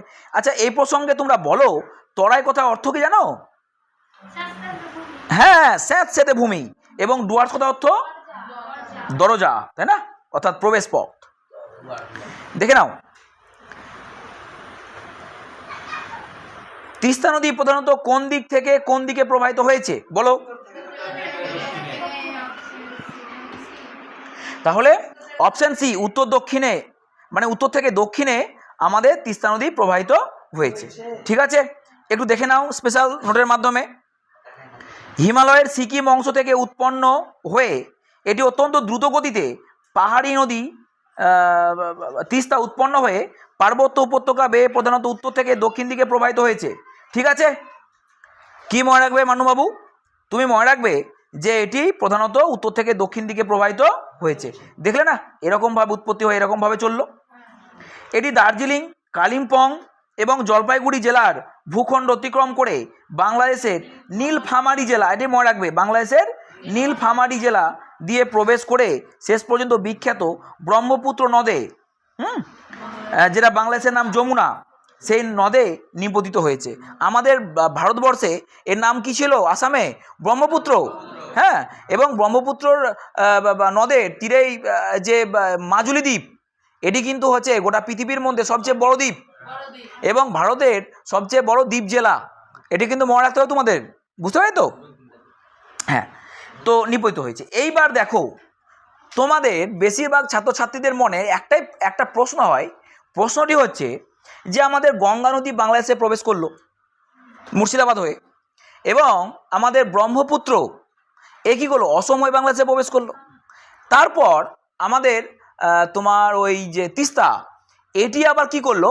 এটি আমাদের বাংলাদেশের নীলফামারী জেলা হয়ে প্রবেশ করলো বাংলাদেশে। এবার বাংলাদেশের ভেতরে গিয়ে এই নদীগুলো কিভাবে কোথায় মিশছে, তাই না? চলো, এই প্রসঙ্গে তোমাদেরকে আমি একটি সুন্দর ছবির মাধ্যমে বিষয়টি উপস্থাপন করে দেবো। ঠিক আছে? আচ্ছা, যাই হোক, তো এখানে দেখো, তিস্তা নদীর প্রথমে উৎপত্তি থেকে ব্রহ্মপুত্র মানে বাংলাদেশের যমুনা নামে যে পতিত হয়েছে সেটি তোমরা একটু আগে দেখে নাও ছবির মাধ্যমে। সবাই দেখছো? দেখো, এটি হচ্ছে আমাদের তিস্তার উৎসস্থল জেমু হিমবাহ। ঠিক আছে, এখান থেকে দেখো উৎপত্তি লাভ করেছে। এবার সে কি করেছে? এই যে নীলফামারী জেলা 5, এখান দিয়ে সে বাংলাদেশে ঢুকেছে। ক্লিয়ার? নিপতিত হয়েছে কোথায়? ব্রহ্মপুত্র নদে, যেটা বাংলাদেশে যমুনা। বুঝতে পেরেছ? আচ্ছা, এই ছবিটিকে তোমরা একটু স্ক্রিনশট মেরে দেখে নিও। বুঝতে পেরেছ? চলো,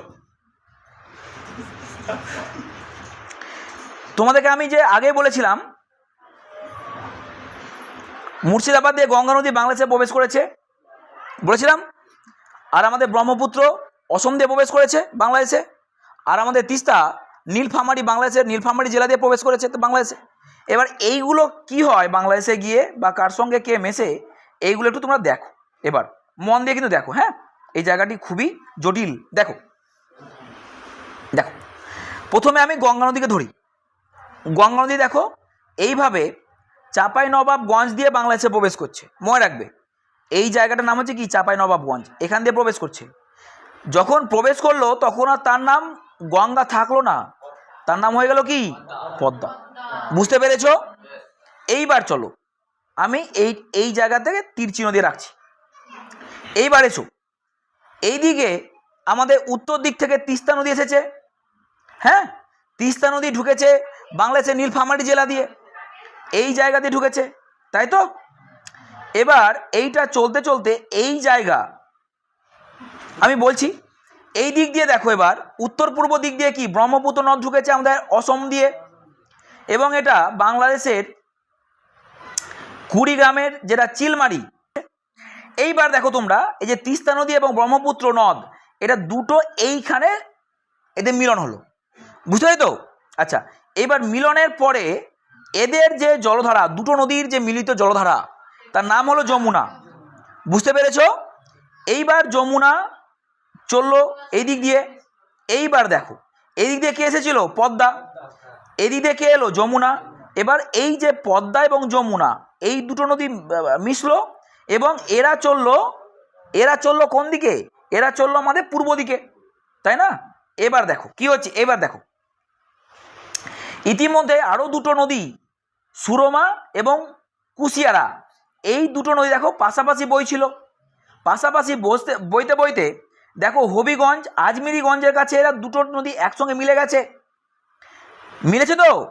এইবার দেখো এখানে আমাদের তিস্তা এবং ব্রহ্মপুত্র নদ যেখানে মিলেছিল, ওইখান থেকে আরও একটা নদী, হ্যাঁ, এখান থেকে এসে এই জায়গা ভৈরব বাজার কিশোরগঞ্জের কাছে তারা মিলিত হয়েছে। সুরমা এবং কুশিয়ারা এই নদীটিতে মিলল এবং এই নদীটি এসে মিলল। এবার দেখো এইখান থেকে তিস্তা এবং ব্রহ্মপুত্রের মিলনের ফলে তৈরি হওয়া আর একটি নদীর সঙ্গে সেখানে মিলল। এবার এইদের যে মিলিত প্রবাহ এর নাম মেঘনা। ক্লিয়ার? এদের যে মিলিত প্রবাহ এর নাম কি? মেঘনা। আর এই দিক থেকে কে আসছিল? যমুনা এবং পদ্মার জল, দুটো নদীর জল। এবার এরা এসে মেঘনার সঙ্গে দেখা করলো কোথায়? এই চাঁদপুরে। এবং এত বিশাল পরিমাণে জলরাশি নিয়ে এরা মেঘনা, মানে জলরাশি নিয়ে মেঘনা নাম নিয়ে এরা বঙ্গোপসাগরে পড়ছে। তাহলে আশা করি তোমরা এই বিষয়টা বুঝতে পেরেছো। ঠিক আছে, তারপর দেখো, আচ্ছা আমি তো পড়াচ্ছি তখন থেকে, এগুলো অনুভব করলে কি করে হবে? যখন তুমি অন্তর দিয়ে কোনো জিনিস, শোনো আগে ক্লাসের মাঝখানে শোনো, যখন তুমি কোনো জিনিস অন্তর দিয়ে উপলব্ধি করবে তখন কিন্তু তোমার বাকি ইন্দ্রিয়গুলো কাজ করবে না, এটা স্বাভাবিক। তুমি বসে আছো, তোমাকে মশাতে কামড়াচ্ছে, তুমি বুঝতেই পারবে না যদি তুমি ক্লাসটাকে ভালোভাবে মানে মন দিয়ে করো, কারণ তখন তোমার একটা ইন্দ্রিয় অ্যাক্টিভ। যদি এবার একটা ইন্দ্রিয় ওইরকমভাবে অ্যাক্টিভ হয়, বাকিগুলো কিন্তু তখন আর অ্যাক্টিভ থাকছে না। তো না, তোমরা কি করছো? তোমাদের গরম লাগছে, মশাতে কামড়াচ্ছে, তার মানে কি? তা তোমরা মন দিয়ে ক্লাস করছো না, তাই না? চলো দেখো, তিস্তা নদীর পূর্ব অংশের নাম ডুয়ার্স হলে পশ্চিম অংশের নাম কি হবে? খুব সুন্দর প্রশ্ন। কি হবে? তরাই। তাহলে তিস্তা নদীর পূর্ব অংশের নাম ডুয়ার্স হলে পশ্চিম অংশের নাম হবে? হ্যাঁ। তিস্তা নদীটি সমগ্র উত্তরবঙ্গে ভূপ্রকৃতিকে একটি প্রাকৃতিক নির্দেশক হিসাবে ভৌগোলিকভাবে দুটি ভাগে ভাগ করেছে। তিস্তার পশ্চিম পাড় বা পশ্চিম দিকে অংশ তরাই, তিস্তার পূর্ব পাড় বা পূর্ব দিকে অংশ কি? ডুয়ার্স। হ্যাঁ, পশ্চিমাঞ্চলের তরাই হলো স্যাঁতস্যাঁতে জলমগ্ন ভূমি, পূর্বাঞ্চলে ডুয়ার্স হলো ভুটানের পাহাড়ে হ্যাঁ প্রবেশের পথ বা দুয়ার। একটু যদি আমরা দেখি, দেখো আমি এটা নিয়ে খুবই সংক্ষেপে আলোচনা করছি, তোমরা এই করে নিয়ে স্ক্রিনশট করে নিয়ে ভালোভাবে দেখে নিও। তাহলে দেখো, তিস্তার পূর্ব অংশের নাম হচ্ছে ডুয়ার্স সমভূমি, আর তিস্তার পশ্চিম অংশের নাম হলো তরাই সমভূমি। এটি পশ্চিম অংশ এবং এটি তরাই, এবং এটি হচ্ছে তার পূর্ব অংশ এবং এর নাম হচ্ছে ডুয়ার্স সমভূমি। বুঝতে পারছো তো? তার অবস্থান, উৎপত্তি, বৈশিষ্ট্যগুলো আছে, তোমরা দেখে নেবে। ঠিক আছে, দেখে নিও কিন্তু। নেক্সট দেখো, পশ্চিমবঙ্গের মালভূমি অঞ্চল মূলত কি শিলা দ্বারা গঠিত? একটি মারাত্মক প্রশ্ন, মারাত্মক ইম্পর্টেন্ট প্রশ্ন। বলো অ্যান্সার বলো সবাই। ইয়েস, তাহলে এটি হচ্ছে আমাদের গ্রানাইট এবং নিঃশিলা। So option B is the right answer. এটি খুবই গুরুত্বপূর্ণ প্রশ্ন। পশ্চিমবঙ্গের পশ্চিমাঞ্চলে মালভূমি এলাকা পুরুলিয়া, বাঁকুড়া, পশ্চিম মেদিনীপুর, ঝাড়গ্রাম, বীরভূমের একটা অংশ। মূলত অতি প্রাচীন, হ্যাঁ, প্রাক ক্যাম্ব্রিয়ান যুগে রূপান্তরিত আগ্নেয় শিলা প্রধানত গ্রানাইট এবং নিঃশিলা দ্বারা গঠিত। ঠিক আছে। আচ্ছা, দীর্ঘকাল ধরে বায়ুমণ্ডলীয় নদী, বাতাস ও বৃষ্টিপাতের ক্ষয়কার্যের ফলে এই কঠিন শিলাগুলি বর্তমানে ল্যাটেরাইট এবং লাল মাটিতে পরিণত হয়েছে। ঠিক আছে, তারপর চলো, পশ্চিমবঙ্গের মালভূমি অঞ্চল কোন মালভূমি থেকে বিচ্ছিন্ন হয়েছে? B is the right answer, Chotanagpur মালভূমি। ঠিক আছে। ভৌগোলিক বৈচিত্র্যে দেখা যায় যে পশ্চিমবঙ্গের সমগ্র পশ্চিমাংশে মালভূমি এলাকাটি বস্তুত ঝাড়খণ্ডের সুবিশাল ছোটনাগপুর মালভূমিরই একটি প্রান্তীয় বিচ্ছিন্ন পূর্ববর্তিত অংশ। ভূতাত্ত্বিক বিবর্তনে লক্ষ লক্ষ বছর ধরে নদীগুলি ক্রমাগত ক্ষয়প্রাপ্তির ফলে এটি ঝাড়খণ্ডের মূল অংশ থেকে আলাদা রূপ ধারণ করেছে। ঠিক আছে, চলো 45, মূল অংশ থেকে বিচ্ছিন্ন হওয়ার কারণে পশ্চিমবঙ্গের মালভূমিকে কি বলা হয়? বলো। Yes, option A is the right answer, ব্যবচ্ছিন্ন মালভূমি অঞ্চল। ঠিক আছে। আচ্ছা, তোমরা স্পেশাল নোটটা দেখে নিও একটু। 46 দেখো, অযোধ্যা, বাঘমুন্ডি, পাঞ্চেত পাহাড়গুলি কোন জেলায় অবস্থিত? ইয়েস, পুরুলিয়া জেলায় অবস্থিত। So A is the right answer. Purulia জেলায় দেখো কি কি আছে? অযোধ্যা পাহাড়, বাঘমুন্ডি পাহাড় আর পাঞ্চেত। কি বললাম? অযোধ্যা, বাঘমুন্ডি, পাঞ্চেত। বাঁকুড়ায় আছে বিহারীনাথ, শুশুনিয়া। বীরভূমে আছে মামা ভাগ্নে পাহাড়। এদের মধ্যে অযোধ্যা পাহাড়ের গোরগাবুরু মালভূমি এলাকার সবচেয়ে উঁচু শৃঙ্গ। ঠিক আছে, তোমরা স্পেশাল নোটের মাধ্যমে তথ্যগুলো নিয়ে নিও। এবার বলো, বিহারীনাথ ও শুশুনিয়া পাহাড় কোথায় অবস্থিত? হ্যাঁ, বিহারীনাথ শুশুনিয়া হচ্ছে কোথায়? Bankura. So B is the right answer. Special নোটের তথ্যগুলো নিয়ে নিও। আচ্ছা দেখো, মামা ভাগ্নে পাহাড়টি কোন জেলায় রয়েছে? হ্যাঁ, বীরভূম জেলায় রয়েছে আমাদের মামা ভাগ্নে পাহাড়। স্পেশাল নোটের মাধ্যমে তোমরা দেখে নিও। একটা ছবি তোমাদেরকে এখানে দেখানোর চেষ্টা করেছি, মামা ভাগ্নে একটা ছবি। হ্যাঁ, নিচেটা মামা, উপরটি ভাগ্নে। ঠিক আছে। এবার দেখো, তোমরা বলো বেলপাহাড়ি কোথায় অবস্থিত? হ্যাঁ, এ ইজ দ্য রাইট অ্যান্সার, ঝাড়গ্রামে অবস্থিত। ঠিক আছে।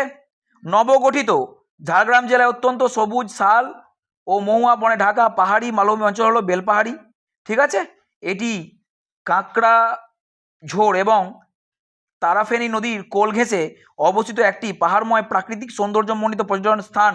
ভূতাত্ত্বিক গঠন বিচারে এটিও পশ্চিমের মালভূমির অঞ্চলে ছোট ছোট পাহাড়ি উপত্যকার অন্তর্ভুক্ত। ঠিক আছে।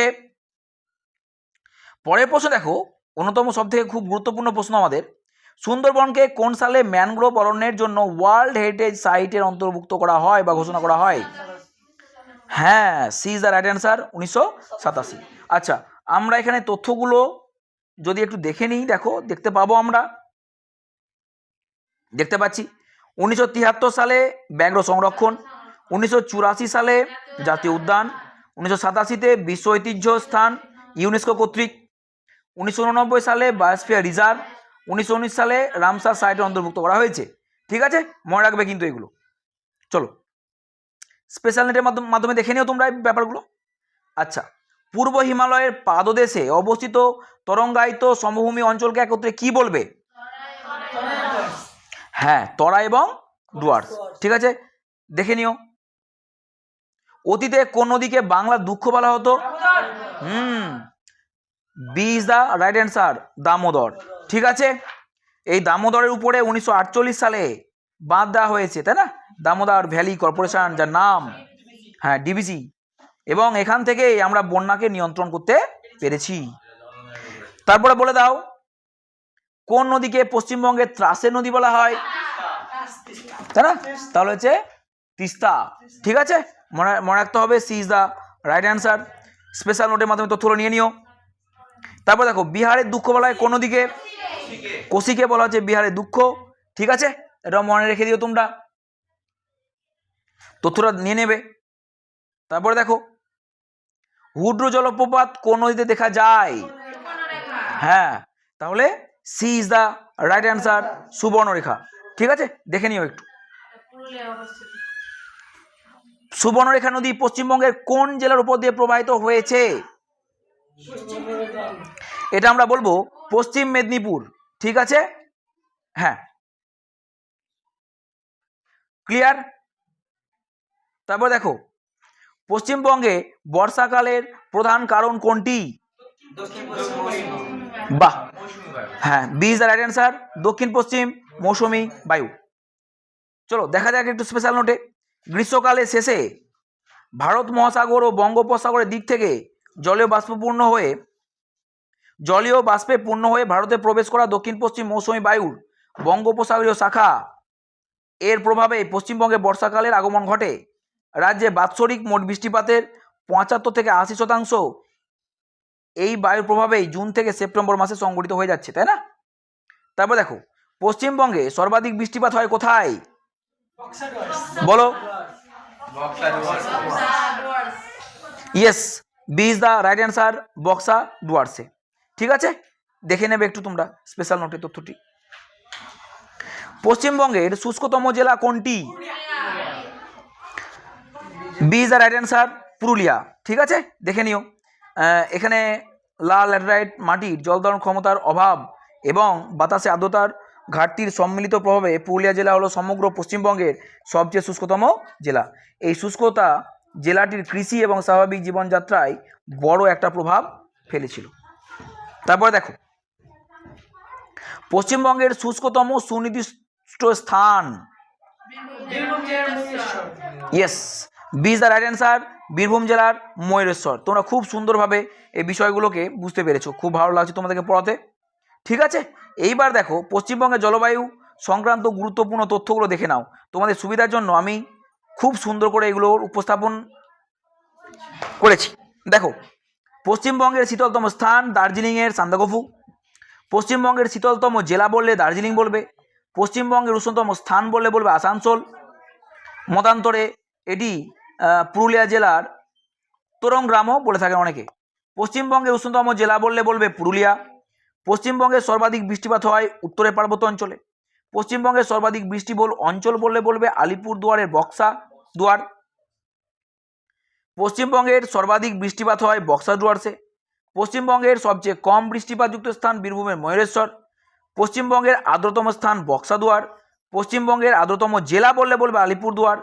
পশ্চিমবঙ্গের শুষ্কতম স্থান বললে বলবে বীরভূমের ময়ূরেশ্বর। আর যদি বলা হয় শুষ্কতম জেলা তখন বলবে বাঁকুড়া।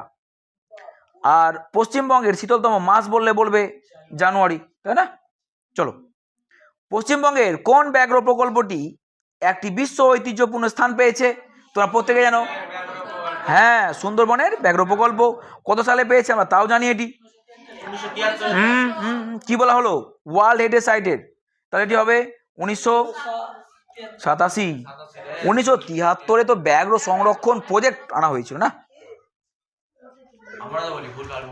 2011 সালের আদমশুমারি অনুযায়ী জনসংখ্যা নিরিখে ভারতের পশ্চিমবঙ্গের স্থান কত বলে দাও টুক করে। হ্যাঁ, তাহলে প্রথম উত্তরপ্রদেশ, মহারাষ্ট্র, বিহার এবং তারপরেই আমাদের পশ্চিমবঙ্গ। তারপর দেখো, 2011 সালে গণনা অনুযায়ী ভারতের কোন রাজ্যের জনসংখ্যা সর্বাধিক?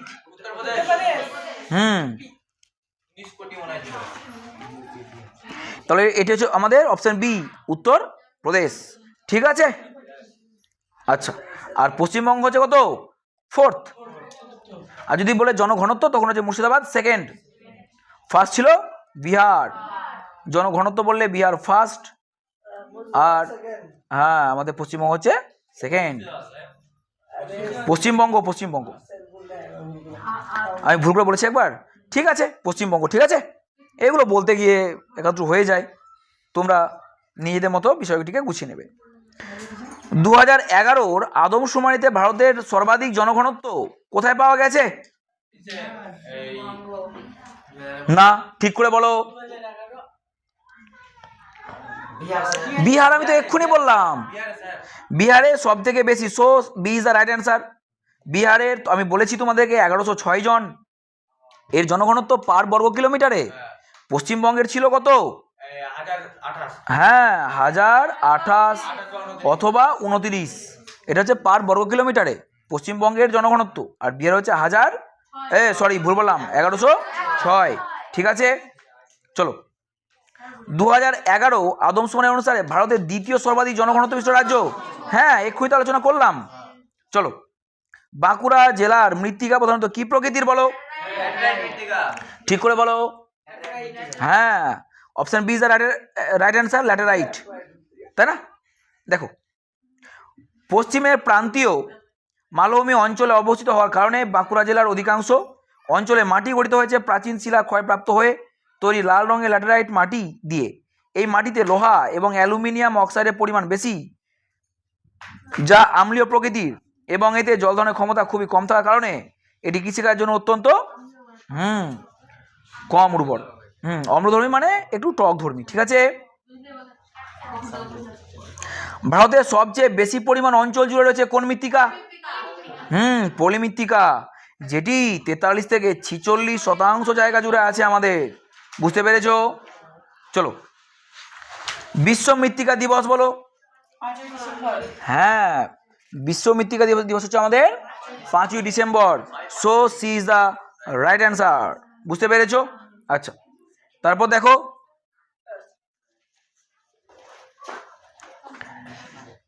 মৃত্তিকা সম্বন্ধীয় বিদ্যাকে কি বলবে? বাহ, আমরা বলবো এটাকে পেডোলজি। বাহ, তার মানে বোঝা যাচ্ছে যে তোমরা খুব ভালো পড়াশোনা করেছো আজকে, তাই না? হ্যাঁ, সত্যি ভালো, এইভাবে পড়াশোনা করো। পশ্চিমবঙ্গের সঞ্চিত কয়লা মূলত কোন প্রকৃতির কয়লা বলো? বাহ, এটি হচ্ছে আমাদের অপশন বি, বিটু মিনাস। ঠিক আছে, খুব সুন্দর। তোমরা তথ্যগুলো নিয়ে নেবে কিন্তু স্পেশাল নোটে। ঠিক আছে, ক্লাসটি বড় হচ্ছে বলে আমি কিছু কিছু তথ্যগুলো মানে অ্যাভয়েড করছি। ঠিক আছে, তোমরা এগুলো কিন্তু নিয়ে নিও। তারপর দেখো, ব্যান্ডেল ড্যাশ উৎপাদনের জন্য সুপরিচিত। হ্যাঁ, এটা আমরা জানি, বলো। অপশন বি, তাপবিদ্যুৎ। ঠিক আছে, আচ্ছা, এই দ্বীপ, এটা মনে রাখবে, এটি আমাদের 1965 সালে তৈরি হয়েছিল কিন্তু। এটি হচ্ছে রাজ্যের প্রাচীনতম, আমাদের রাজ্যে এটি প্রাচীনতম, এটা মনে রাখতে হবে। দুর্গাপুর শিল্পাঞ্চলকে কি বলবে? হ্যাঁ, বি, ভারতের রুর। স্পেশাল নোটের মাধ্যমে তথ্যটা নিয়ে নিও। আচ্ছা, ভারতের প্রথম জলবিদ্যুৎ প্রকল্পের নাম কি? কোথায় অবস্থিত? হ্যাঁ, বাহ, তাহলে বি। দেখো, সিন্দ্রাপং, দার্জিলিং। আবার দেখো প্রশ্নটি, ভারতের প্রথম জলবিদ্যুৎ প্রকল্পের নাম, প্রথম জলবিদ্যুৎ প্রকল্প বলছে। 1897 সালে পশ্চিমবঙ্গের দার্জিলিং পাহাড়ের সিন্দ্রাপং নামক স্থানে তৎকালীন ব্রিটিশ আমলে ভারত তথা সমগ্র এশিয়ার প্রথম জলবিদ্যুৎ কেন্দ্র স্থাপিত হয়। বুঝতে পেরেছো? এটি শুধুমাত্র ভারত না, সমগ্র এশিয়ার প্রথম জলবিদ্যুৎ কেন্দ্র কিন্তু এটি। পাহাড়ি ঝর্ণার প্রবাহিত জলের গতিশক্তিকে কাজে লাগিয়ে দার্জিলিং শহরে বিদ্যুৎ সরবরাহের জন্য এটি তৈরি করা হয়েছিল। হ্যাঁ হ্যাঁ, বাবা বাবা, তাহলে দ্বিতীয়টি হচ্ছে কর্ণাটকের শিব সমুদ্রম জলবিদ্যুৎ। ঠিক আছে, খুব সুন্দর। আচ্ছা, কিছু তথ্য বলছো 97-এর, বলো। হ্যাঁ, রামকৃষ্ণ মিশন প্রতিষ্ঠিত হয়েছিল। কে করেছিলেন? স্বামী বিবেকানন্দ করেছিলেন। হ্যাঁ, তিনি 1902 মারা গিয়েছিলেন। তাহলে তার জন্মমৃত্যু সালটা বলে দাও। 1863 জন্ম আর 1902 মৃত্যু স্বামী বিবেকানন্দর, তাই না? আচ্ছা, খুব সুন্দর, তোমরা ভালো পড়াশোনা করছো। এবার বলো, রামমাম জলবিদ্যুৎ প্রকল্পটি পশ্চিমবঙ্গের কোন জেলায় অবস্থিত? রামমাম জলবিদ্যুৎ কেন্দ্র, তাহলে অপশন সি, দার্জিলিং, তাই না? আচ্ছা, দেখে নেবে তথ্যটি একটু। হ্যাঁ, তোমরা প্রত্যেকে টেলিগ্রাম চ্যানেলের সঙ্গে যুক্ত হয়ে যাও। তোমাদের লিঙ্ক, মানে টেলিগ্রাম চ্যানেলের লিঙ্কটা আজকে আমি আমার এই ভিডিওটির ডেসক্রিপশন বক্সে দিয়ে দিচ্ছি। সেখান থেকে তোমরা ফ্রিতে এই পিডিএফটি সংগ্রহ করে নাও। ঠিক আছে, আচ্ছা, তারপর দেখো, তিলপাড়া ব্যারেজ কোন নদীর উপর গড়ে উঠেছে? বাহ, বি, ময়ূরাক্ষী নদীর উপরে, তাই না? খুব সুন্দর। হ্যাঁ, 1951 সালে নদী উপত্যকা পরিকল্পনা অধীনে নির্মিত হয়েছে এই ব্যারেজ। এটা দৈর্ঘ্য হচ্ছে 309 মিটার। এর মূল উদ্দেশ্য কি? বীরভূম ও সংলগ্ন জেলাগুলিতে খরা দূর করে কৃষি জমিতে জলসেচ পৌঁছে দেওয়া। ঠিক আছে, এইবার বলো কানাডা বাঁধ কোন নদীর উপর নির্মিত হয়েছে? ময়ূরাক্ষী নদীর উপরে। ঠিক আছে, option is the right answer. দেখে নিও তোমরা এটা তথ্যটা। তারপর দেখো তো, দ্বারকেশ্বর ও শিলাবতী নদীর মিলিত প্রবাহের নাম বলো। তোমরা ভুল বলছো না তো? ঠিক, একদম ঠিক আছে। তাহলে এই is the right answer, Rupnarayan, তাই না? দ্বারকেশ্বর এবং শিলাবতী নদীর মিলিত প্রবাহ হচ্ছে আমাদের রূপনারায়ণ। আচ্ছা, এই দেখো এখানে একটা সুন্দর ছবি আছে তোমাদের সামনে। দেখো, দ্বারকেশ্বর এবং শিলাবতীর মিলনধারায় রূপনারায়ণ। এই ছবিগুলো কিন্তু যেন ভুলো না, ঠিক আছে? মনে একদম গেঁথে নিতে হবে, যেমন তুমি অন্যান্য ছবি মনে গেঁথে নাও, ঠিক সেরকম। ঠিক আছে, দেখো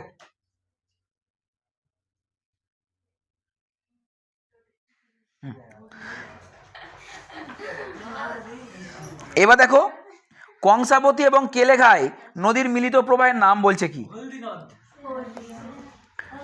বলছো ঠিকঠাক? তাহলে option B is the right answer, Haldi. ঠিক আছে, আমরা যদি দেখে নিই এটা, তাহলে আমরা দেখব কংসাবতী এবং কেলেঘাই এর মিলনের সৃষ্টি হয়েছে আমাদের হলদি নদী। ঠিক আছে, এই দিক থেকে এসে দেখো কংসাবতী, এর থেকে এসে আমাদের কি কেলেঘাই, এই জায়গাতে এ হয়েছে এবং সৃষ্টি হয়েছে কি হলদি নদী। আর শোনো শোনো শোনো শোনো শোনো শোনো শোনো একটু গুরুত্বপূর্ণ তথ্য দিয়ে রাখি। এই নদী বৈশিষ্ট্য দেখে নেবে, হ্যাঁ? আর নদী পথে চিত্র, এই দেখো এই হলদি নদীর তীরেই গড়ে উঠেছে আমাদের হলদিয়া বন্দর। ঠিক আছে, মনে রাখবে। চলো,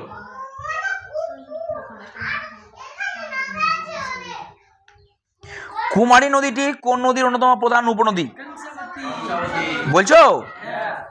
B is the right answer, Kangsabati. আচ্ছা,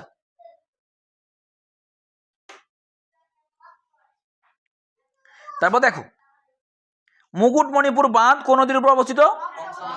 হ্যাঁ, এটাও কংসাবতী নদীর উপরে অবস্থিত। স্পেশাল নোটে তোমরা দেখে নিও। এই যে যদি আমরা এই ছবিটির দিকে তাকাই, তো পুকুর ভর্তি হয়ে যাবে। যদি আমরা এই ছবিটির দিকে তাকাই, তাহলে আমরা দেখতে পাবো এখানে, দ্বীপ তাকাও, কুমারী এবং কংসাবতী এই দুটো নদী মিলিত হয়েছে আমার দেখো মুকুটমণিপুরে। ঠিক আছে, এটা হচ্ছে মুকুটমণিপুর বাঁধ এবং এটা হচ্ছে কংসাবতী জলধারা। ক্লিয়ার? পশ্চিমবঙ্গের কোন জেলায় সবচেয়ে বেশি তামাক পাওয়া যায়? হ্যাঁ, এটা হচ্ছে বি, কোচবিহার। হ্যাঁ, ঠিক আছে, খুব ভালো, এটা মনে রাখতে পারবে তোমরা, খুব ভালো। পশ্চিমবঙ্গের রাজধানী কলকাতা ভৌগোলিকভাবে কোন রেখার কাছাকাছি অবস্থিত বলে দাও? অবশ্যই কর্কটক্রান্তি রেখা, তাই না? 23.5 ডিগ্রি নর্থ আমরা আছি, হ্যাঁ, কর্কটক্রান্তি রেখা। So B is the right answer.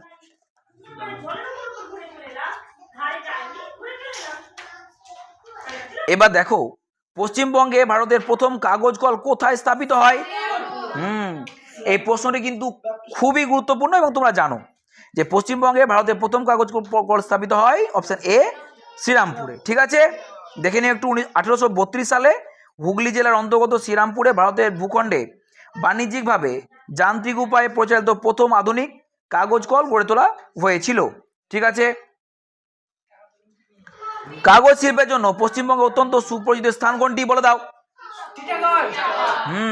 Option B is the right answer, Titagarh. ঠিক আছে, তাহলে এটি হচ্ছে কাগজ শিল্পের জন্য পশ্চিমবঙ্গে অত্যন্ত সুপরিচিত স্থান। আর আগের প্রশ্নে কি দেখলে বলো তো? আগের প্রশ্নে দেখেছো পশ্চিমবঙ্গে ভারতের প্রথম কাগজ কল, ঠিক আছে, প্রথম কাগজ কল শ্রীরামপুর।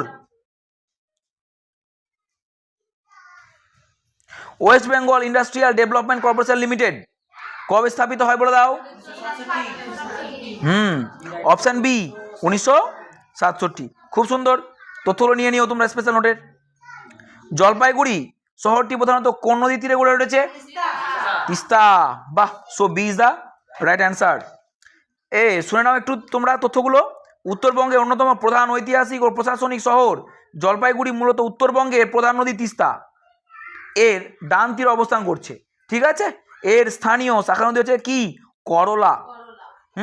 তিস্তা নদীর প্রাবল্য ও রূপ জলপাইগুড়ি শহরের ভৌগোলিক ও সামাজিক আবহকে ব্যাপকভাবে প্রভাবিত করে। ঠিক আছে, বসিরহাট শহর বলো এবার। Ichhamati. Option B is the right answer, Ichhamati. ঠিক আছে, আসানসোল ও দুর্গাপুর শহর দুটি কোন নদীর তীরে গড়ে উঠেছে? কি বললে? দামোদর, তাই না? Option B is the right answer. তোমরা যারা আজকে আমার এই ভিডিওটি দেখছো, তোমরা অবশ্যই তোমাদের অ্যান্সারের সঙ্গে আমার অ্যান্সার কটা মিললো এইগুলো দেখে তোমাদের স্কোরটা আমাকে জানাবে। ঠিক আছে, কত হলো 130-এর মধ্যে তোমরা কত বছর জানাবে। হ্যাঁ, আর এই ভিডিওটির মানে তোমার পিডিএফ তোমরা পেয়ে যাবে আমাদের টেলিগ্রাম চ্যানেলের লিঙ্ক আমাদের ডেসক্রিপশন বক্সে দেওয়া আছে আজকে ভিডিওটির। সেখান থেকে তোমরা ফ্রিতে এই পিডিএফটি ডাউনলোড করতে পারবে। ঠিক আছে, আমি যে সমস্ত ক্লাসগুলো করাবো সে সমস্ত ক্লাসের প্রত্যেকটা ক্লাসেরই ফ্রি পিডিএফ আমি আমার টেলিগ্রাম চ্যানেলে দিয়ে দেবো। সেই জন্য তোমরা অবশ্যই টেলিগ্রাম চ্যানেলের সঙ্গে যুক্ত থাকবে। দেখো, উত্তরবঙ্গের শিলিগুড়ি শহরটি কোন নদীর তীরে অবস্থিত? বলো, খুব গুরুত্বপূর্ণ প্রশ্ন কিন্তু এটি। Yes, option B is the right answer, Balason. ঠিক আছে, ক্লিয়ার? আচ্ছা, রয়্যাল বেঙ্গল টাইগার আছে কোথায় বলো? বলছো ঠিক তো? এটা সবাই জানে, তাই না? তোমাদেরকে জানিয়ে রাখছি, এই প্রশ্নটি দেখো WB প্রাইমারি টেট 2015 সালে এই প্রশ্নটি এসেছিল। তাহলে এবার তোমরা কি বলবে যে স্যার এই প্রশ্নটি তো ছোট ছোট বাচ্চারাও পারবে। হ্যাঁ, আমি জানি যে এটা ছোট ছোট বাচ্চারাও পারবে, যে রয়্যাল বেঙ্গল টাইগার কোথায় আছে? আমাদের সুন্দরবনে আছে। তো এরকম সহজ প্রশ্নগুলোও দিয়ে দেয়। ঠিক আছে, স্পেশাল নোটের মাধ্যমে যে তথ্যগুলো আছে সেই তথ্যগুলো তোমাকে আমি আগে জানিয়েছি, সো আর বললাম না, দেখে নেবে একটু।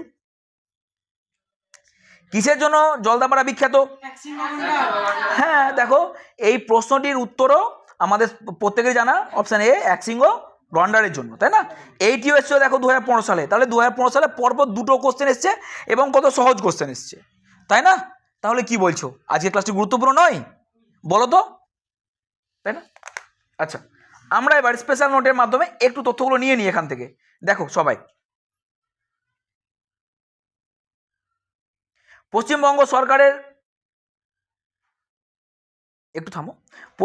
সরকারের আলিপুরদুয়ার জেলায় অবস্থিত জলদাপাড়া জাতীয় উদ্যান বেশভাবে বিখ্যাত ভারতীয় একশৃঙ্গ গন্ডারের জন্যই কিন্তু। জনসংখ্যার দিক থেকে আসামের কাজিরাঙ্গা জাতীয় উদ্যানের পর ভারতের মধ্যে সবচেয়ে বেশি একশৃঙ্গ গন্ডার দেখা যায় কিন্তু এই জলদাপাড়াতে। ঠিক আছে, জলদাপাড়া তোরসা নদীর তীরে অবস্থিত। মনে রাখবে কিন্তু, এটা কি বললাম? তোরসা নদীর তীরে অবস্থিত।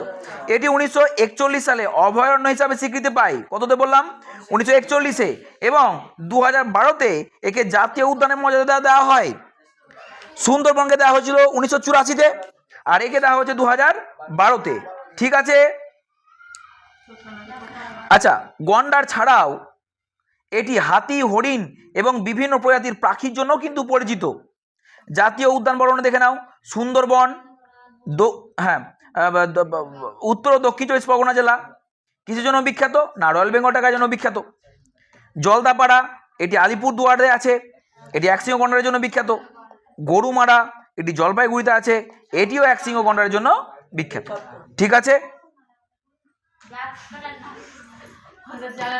এবার দেখো, নিম্নলিখিত বিকল্পগুলির মধ্যে কোন নদীগুলি সুন্দরবন বদ্বীপ গঠন করেছে?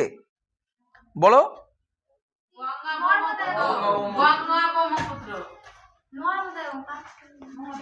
নর্মদা এবং তাপ্তি কোথা দিয়ে গেছে? এইগুলো কি? এইগুলো মনে রাখতে হবে না?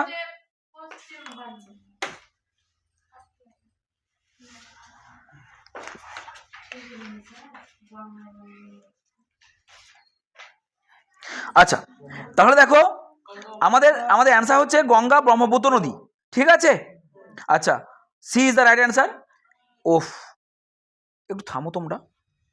আচ্ছা, দেখে নাও, তাহলে C is the right answer. এবার দেখো, বিষয়টি হচ্ছে তোমরা নর্মদা এবং তাপ্তি বললে।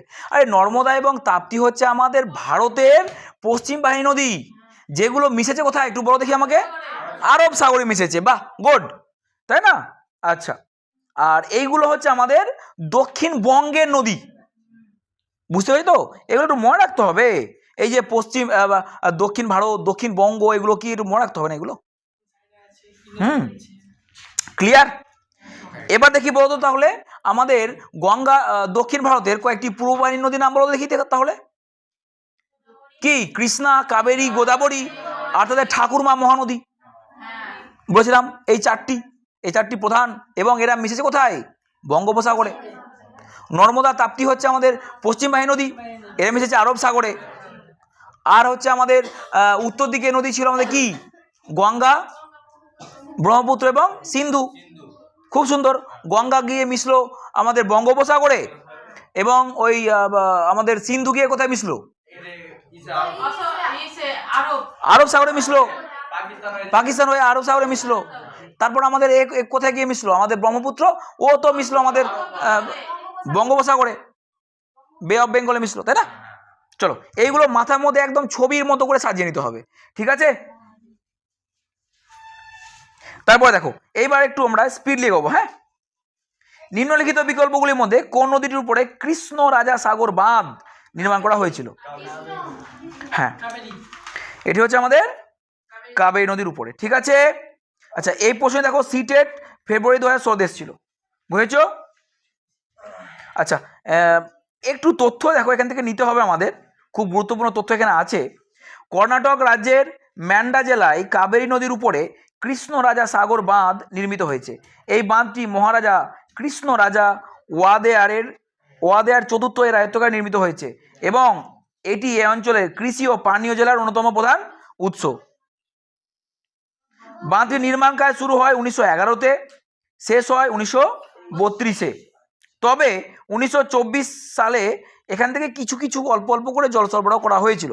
সেই জন্য তোমরা কোনো কোনো জায়গায় 1924 সাল দেখবে, আসলে এটা ঠিক না। 1924 সালে সম্পূর্ণ কিন্তু বাঁধের নির্মাণ কাজ সম্পূর্ণ হয়নি, কিছুটা হয়েছিল এবং সেখান থেকে অল্প অল্প করে জল ছাড়া হচ্ছিল। সম্পূর্ণ বাঁধের নির্মাণ কাজ শেষ হচ্ছে 1932-এ। মহীশূরের মহারাজা চতুর্থ কৃষ্ণরাজা ওদেয়ারের নাম অনুসারে এটি হয়েছে। এটা স্থপতি হচ্ছেন স্যার এম বিশ্বেশ্বরায়া, মনে থাকবে তো? স্থপতি মানে এই বাঁধটি নির্মাণ করেছেন স্যার এম বিশ্বেশ্বরায়া। ভারতে প্রতি বছর 15 সেপ্টেম্বর স্যার মোক্ষ গুন্ডম বিশ্বেশ্বরায়ের জন্মবার্ষিকী স্মরণে জাতীয় প্রকৌশলী দিবস অর্থাৎ ইঞ্জিনিয়ার্স ডে পালন করা হয়। এই আমাদের বিশ্বেশ্বরায়ার নাম অনুসারেই বা তাকে আমরা সম্মান দিয়েই আমরা প্রতি বছর 15 সেপ্টেম্বর কি করি? প্রকৌশলী দিবস বা ইঞ্জিনিয়ার্স ডে পালন করি। তোমাদের কি এই তথ্যটি জানা ছিল? তাহলে গুরুত্বপূর্ণ না ব্যাপার? চলো,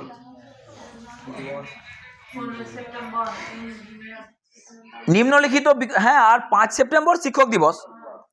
নিম্নলিখিত বিকল্পগুলির মধ্যে কোনটি গঙ্গা ব্রহ্মপুত্র অববাহিকার বৈশিষ্ট্য নয় বলেছে? ভালোভাবে দেখো কোনটি নয় সেটা বলেছে এখানে।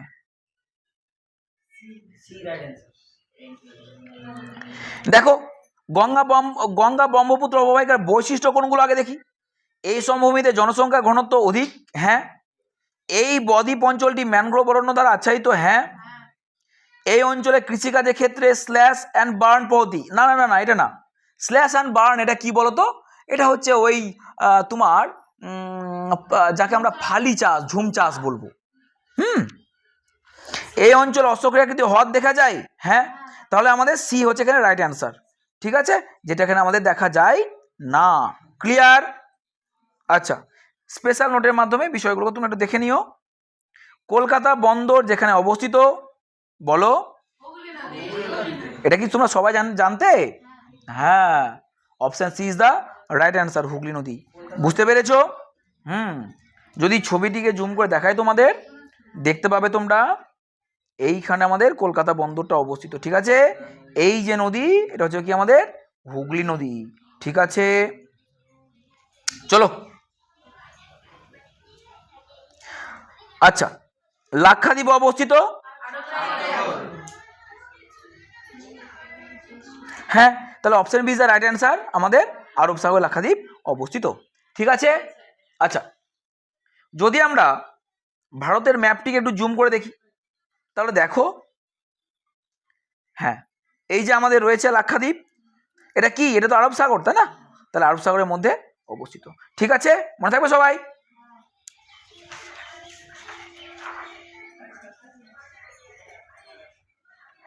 পশ্চিমবঙ্গের কোন অঞ্চলে ম্যানগ্রোভ বা লবণাম্ব উদ্ভিদ দেখা যায়? দক্ষিণ চব্বিশ পরগনা ও উত্তর চব্বিশ পরগনা জেলার বাহ, তাহলে অপশন গ, দক্ষিণ চব্বিশ পরগনা এবং উত্তর চব্বিশ পরগনা জেলার উপকূলবর্তী অঞ্চলে আমাদের ম্যানগ্রোভ বা লবণাম্ব উদ্ভিদ দেখা যায়, তাই না? পশ্চিমবঙ্গের দক্ষিণ অংশে সমুদ্র উপকূলবর্তী জোয়ার ভাটা প্রভাবিত লবণাক্ত মাটিতে, বিশেষ করে সুন্দরবন অঞ্চলে ম্যানগ্রোভ বা লবণাম্ব উদ্ভিদ যেমন সুন্দরী, গরান, গেওয়া জন্মায়। এই উদ্ভিদের প্রধান বৈশিষ্ট্য হলো লবণাক্ত পরিবেশের সাথে মানিয়ে নিতে এরা শ্বাসমূল এবং জরায়ু অঙ্কুরোদ্গম এখানে দেখা যায়। ঠিক আছে। পশ্চিমবঙ্গের তরাই ও ডুয়ার্স অঞ্চলে প্রধানত কোন ধরনের স্বাভাবিক উদ্ভিদ পাওয়া যায়?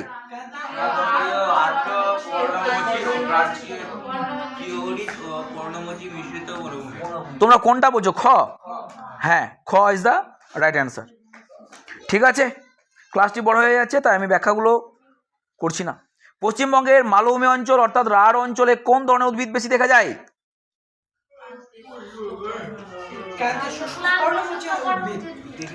এই ইজ দ্য রাইট অ্যান্সার, ক্রান্তীয় শুষ্ক পর্ণমোচী উদ্ভিদ। ঠিক আছে। পশ্চিমবঙ্গের পশ্চিম অংশ যেমন পুরুলিয়া, বাঁকুড়া, বীরভূম, পশ্চিম বর্ধমান এইসবগুলোনে বৃষ্টিপাত তুলনামূলকভাবে কম হয় এবং মাটি লাল রঙের ও জলদান ক্ষমতা কম। তাই এই শুষ্ক জলবায়ুর সাথে মানিয়ে নেওয়ার জন্য এখানকার গাছগুলোকে কি করতে হবে? গাছগুলোকে গ্রীষ্মকালে পাতা ঝরিয়ে ফেলে এদেরকে ক্রান্তীয় শুষ্ক পর্ণমোচী উদ্ভিদে পরিণত হতে হবে, তাই না? যেমন মহুয়া, পলাশ, শিমুল, হ্যাঁ, কুসুম, এসব উদ্ভিদ ওখানে দেখা যায়। হিমালয় পর্বতম অঞ্চলের প্রায় 3600 মিটার ঊর্ধ্বে উচ্চ পার্বত্য অঞ্চলে প্রধানত কি ধরনের উদ্ভিদ দেখতে পাওয়া যায়? হ্যাঁ, অপশন গ, টুন্ড্রা ও আলপীয় উদ্ভিদ। এখানে ছোট ঘাস, গুল্ম এবং হ্যাঁ, ঠিক আছে, দেখে নাও। দার্জিলিং ও কালিম্পং জেলার উচ্চ পার্বত্য অঞ্চলে, যেখানে উচ্চতা 36 মিটারের বেশি, সেখানে তাপমাত্রা অত্যন্ত কম হয় এবং তুষার দ্বারা ঢাকা থাকে।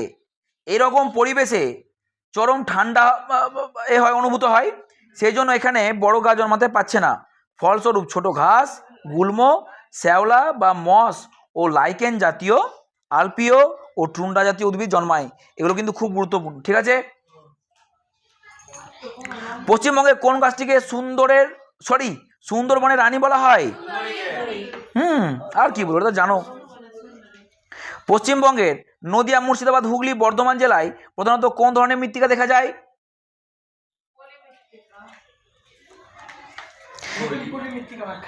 হ্যাঁ, নতুন পলি মৃত্তিকা বা খাদার। কেন দেখা যায় এগুলো আমরা পশ্চিমবঙ্গের মৃত্তিকা অধ্যায় নিয়ে আলোচনা করবো, তখন বলবো। ঠিক আছে, কিংবা পশ্চিমবঙ্গের ভূপ্রকৃতি নিয়ে আলোচনা করবো যে অধ্যায়ে, আমরা তখন এটা বলবো। বুঝতে পেরেছো? চলো, পশ্চিমবঙ্গের কোন অঞ্চলে ল্যাটেরাইট মৃত্তিকা সবাই দেখা যায়?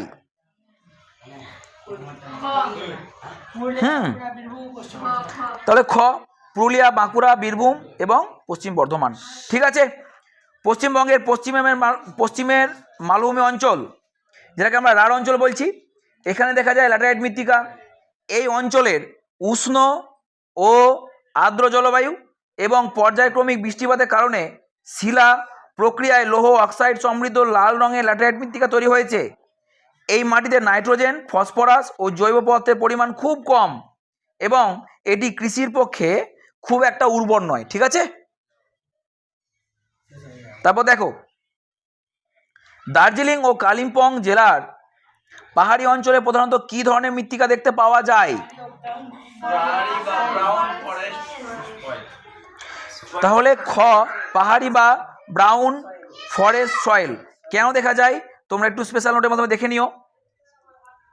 পশ্চিমবঙ্গের উপকূলবর্তী অঞ্চল, মানে এখানে প্রধানত কোন প্রকৃতির মৃত্তিকা দেখা যায়? উপকূলবর্তী বলেছে, তাই লবণাক্ত বা কাদা মৃত্তিকা, তাই না?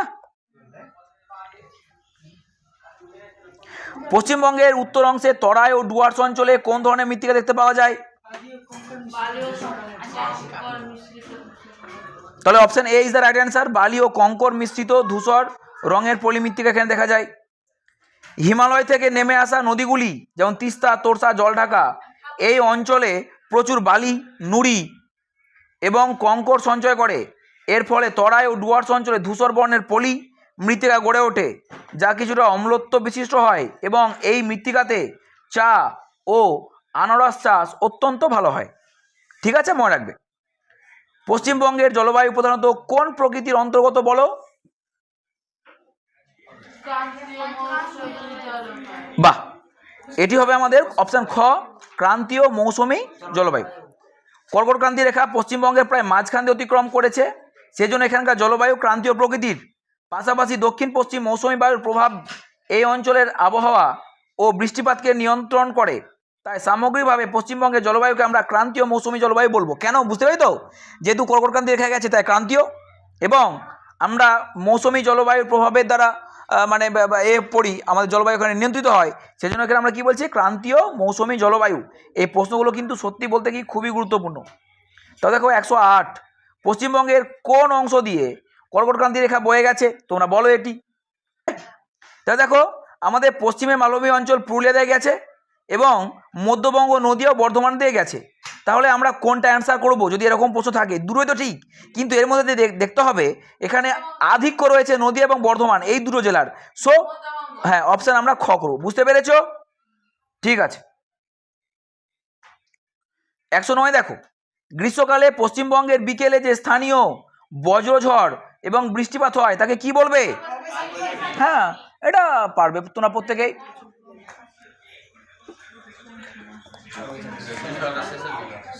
তারপর দেখো, পশ্চিমবঙ্গের কোন অঞ্চলে বার্ষিক গড় বৃষ্টিপাতের পরিমাণ সবচেয়ে বেশি হয়?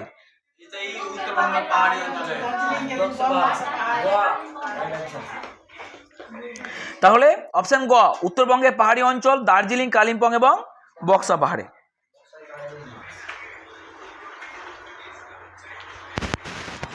11, শীতকালে পশ্চিমবঙ্গের আবহাওয়া সাধারণত কেমন থাকে এবং এর মূল কারণ কি?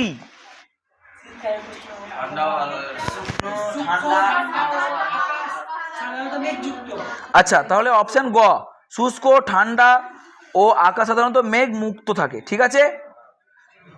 আচ্ছা, আরো, পশ্চিমবঙ্গের কোন জেলাকে ধানের ভান্ডার বলা হয় বা ধানের গোলা? তাহলে এটি হচ্ছে আমাদের পূর্ব বর্ধমানকে। ঠিক আছে। সো অপশন খ ইজ দ্য রাইট অ্যান্সার, তাই না? দেখো, এখানে তোমাদের অনেকই তথ্য দিয়ে দিচ্ছি, দেখো ওই মন দিয়ে সবাই তথ্যগুলো দেখো। পশ্চিমবঙ্গের পূর্ব বর্ধমান জেলাকে ধানের ভান্ডার বা ধানের গোলা বলছি।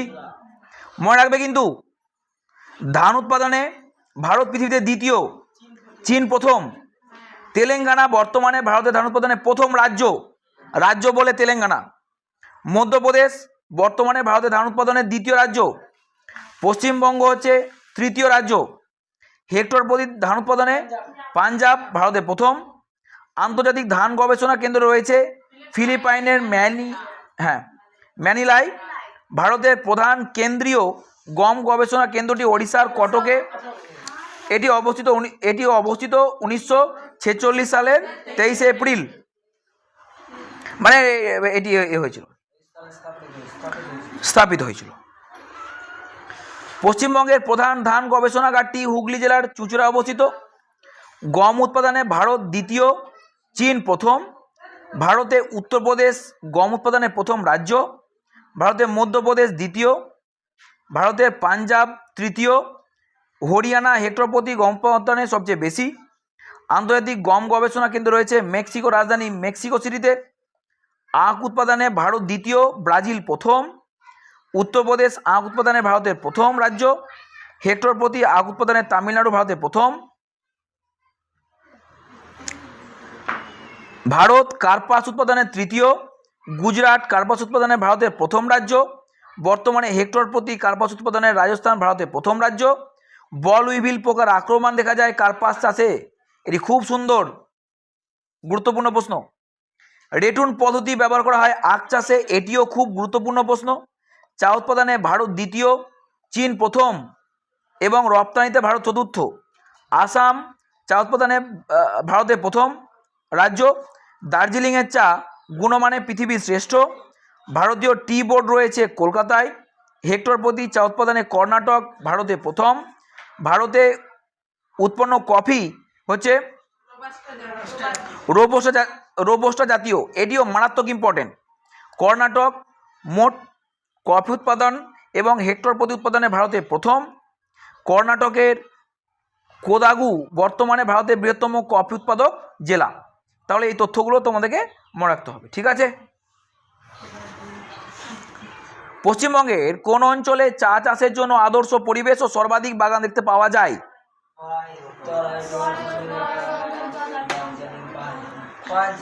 খ ইজ দ্য রাইট অ্যান্সার। তরাই ও ডুয়ার্স অঞ্চল, জলপাইগুড়ি ও আলিপুরদুয়ার এবং দার্জিলিংয়ের পাহাড়, ঠিক আছে। একটু দেখে নাও। চা চাষের জন্য অম্লধর্মী পাহাড়ি মৃত্তিকা, ভালো নিকাশি ব্যবস্থা এবং উষ্ণ ও আর্দ্র আবহাওয়া, প্রচুর বৃষ্টিপাত প্রয়োজন। উত্তরবঙ্গে দার্জিলিং পাহাড় এবং তরাই ও ডুয়ার্স অঞ্চল, বিশেষ করে দার্জিলিং, কালিম্পং, জলপাইগুড়ি, আলিপুরদুয়ার, কোচবিহার জেলা, এই শর্তগুলো পূরণ করা এখানে প্রচুর চা বাগান গড়ে উঠেছে। দার্জিলিংয়ের চা তার স্বাদ ও সুগন্ধের জন্য বিশ্ববিখ্যাত, জিআই ট্যাগ প্রাপ্ত পণ্য, এবং এটি ভারতবর্ষের মধ্যে প্রথম জিআই ট্যাগ প্রাপ্ত পণ্য। ভারতে তথা পশ্চিমবঙ্গের প্রথম পাটকল কোথায় স্থাপিত হয়েছিল এবং কত সালে?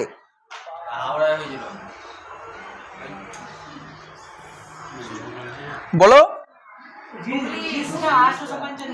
হ্যাঁ, option B is the right answer. Rishra 1855। পশ্চিমবঙ্গের কোন শহরকে ভারতের রুট বলবে? এটা তো জানো প্রত্যেকেই, B is the right answer. পশ্চিমবঙ্গের কোথায় ভারতের প্রথম রেল ইঞ্জিন কারখানা স্থাপিত হয়েছিল? অপশন সি, চিত্তরঞ্জনে। বুঝতে পেরেছো? 1950 সালে 26 জানুয়ারি পশ্চিমবঙ্গের বর্ধমান জেলার চিত্তরঞ্জনে ভারতের প্রথম সরকারি রেল ইঞ্জিন কারখানা স্থাপিত হয়। কত সাল বললাম আদিবাবু? 1955 সালে, ঠিক আছে। 1950 সালে। আমি কি 1955 বললাম? হ্যাঁ, তো ঠিক আছে। পশ্চিমবঙ্গের কোন স্থানটিতে পেট্রোকেমিক্যাল শিল্প কেন্দ্র গড়ে উঠেছে? বলো। অপশন বি, হলদিয়া। পশ্চিমবঙ্গের সিলিকন ভ্যালি বা তথ্য প্রযুক্তি হাব কোথায় অবস্থিত বলবে?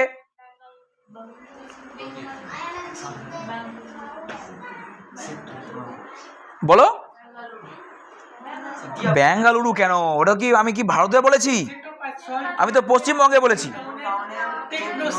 Option D, sector 5, salt lake এবং নিউ টাউনের টেকনো সিটিকে আমরা বলবো পশ্চিমবঙ্গের সিলিকন ভ্যালি বা আইটি হাব, তথ্য প্রযুক্তি হাব। তোমরা স্পেশাল নোটে দেখে নিও বিষয়টা। 19, পশ্চিমবঙ্গের একমাত্র প্রধান নদী বন্দর কোথায় অবস্থিত? অপশন বি, কলকাতা হলদিয়া বন্দর। 120, পশ্চিমবঙ্গের কোন শহরকে প্রাসাদ নগরী বা সিটি অফ প্যালেস, বাহ, কলকাতা।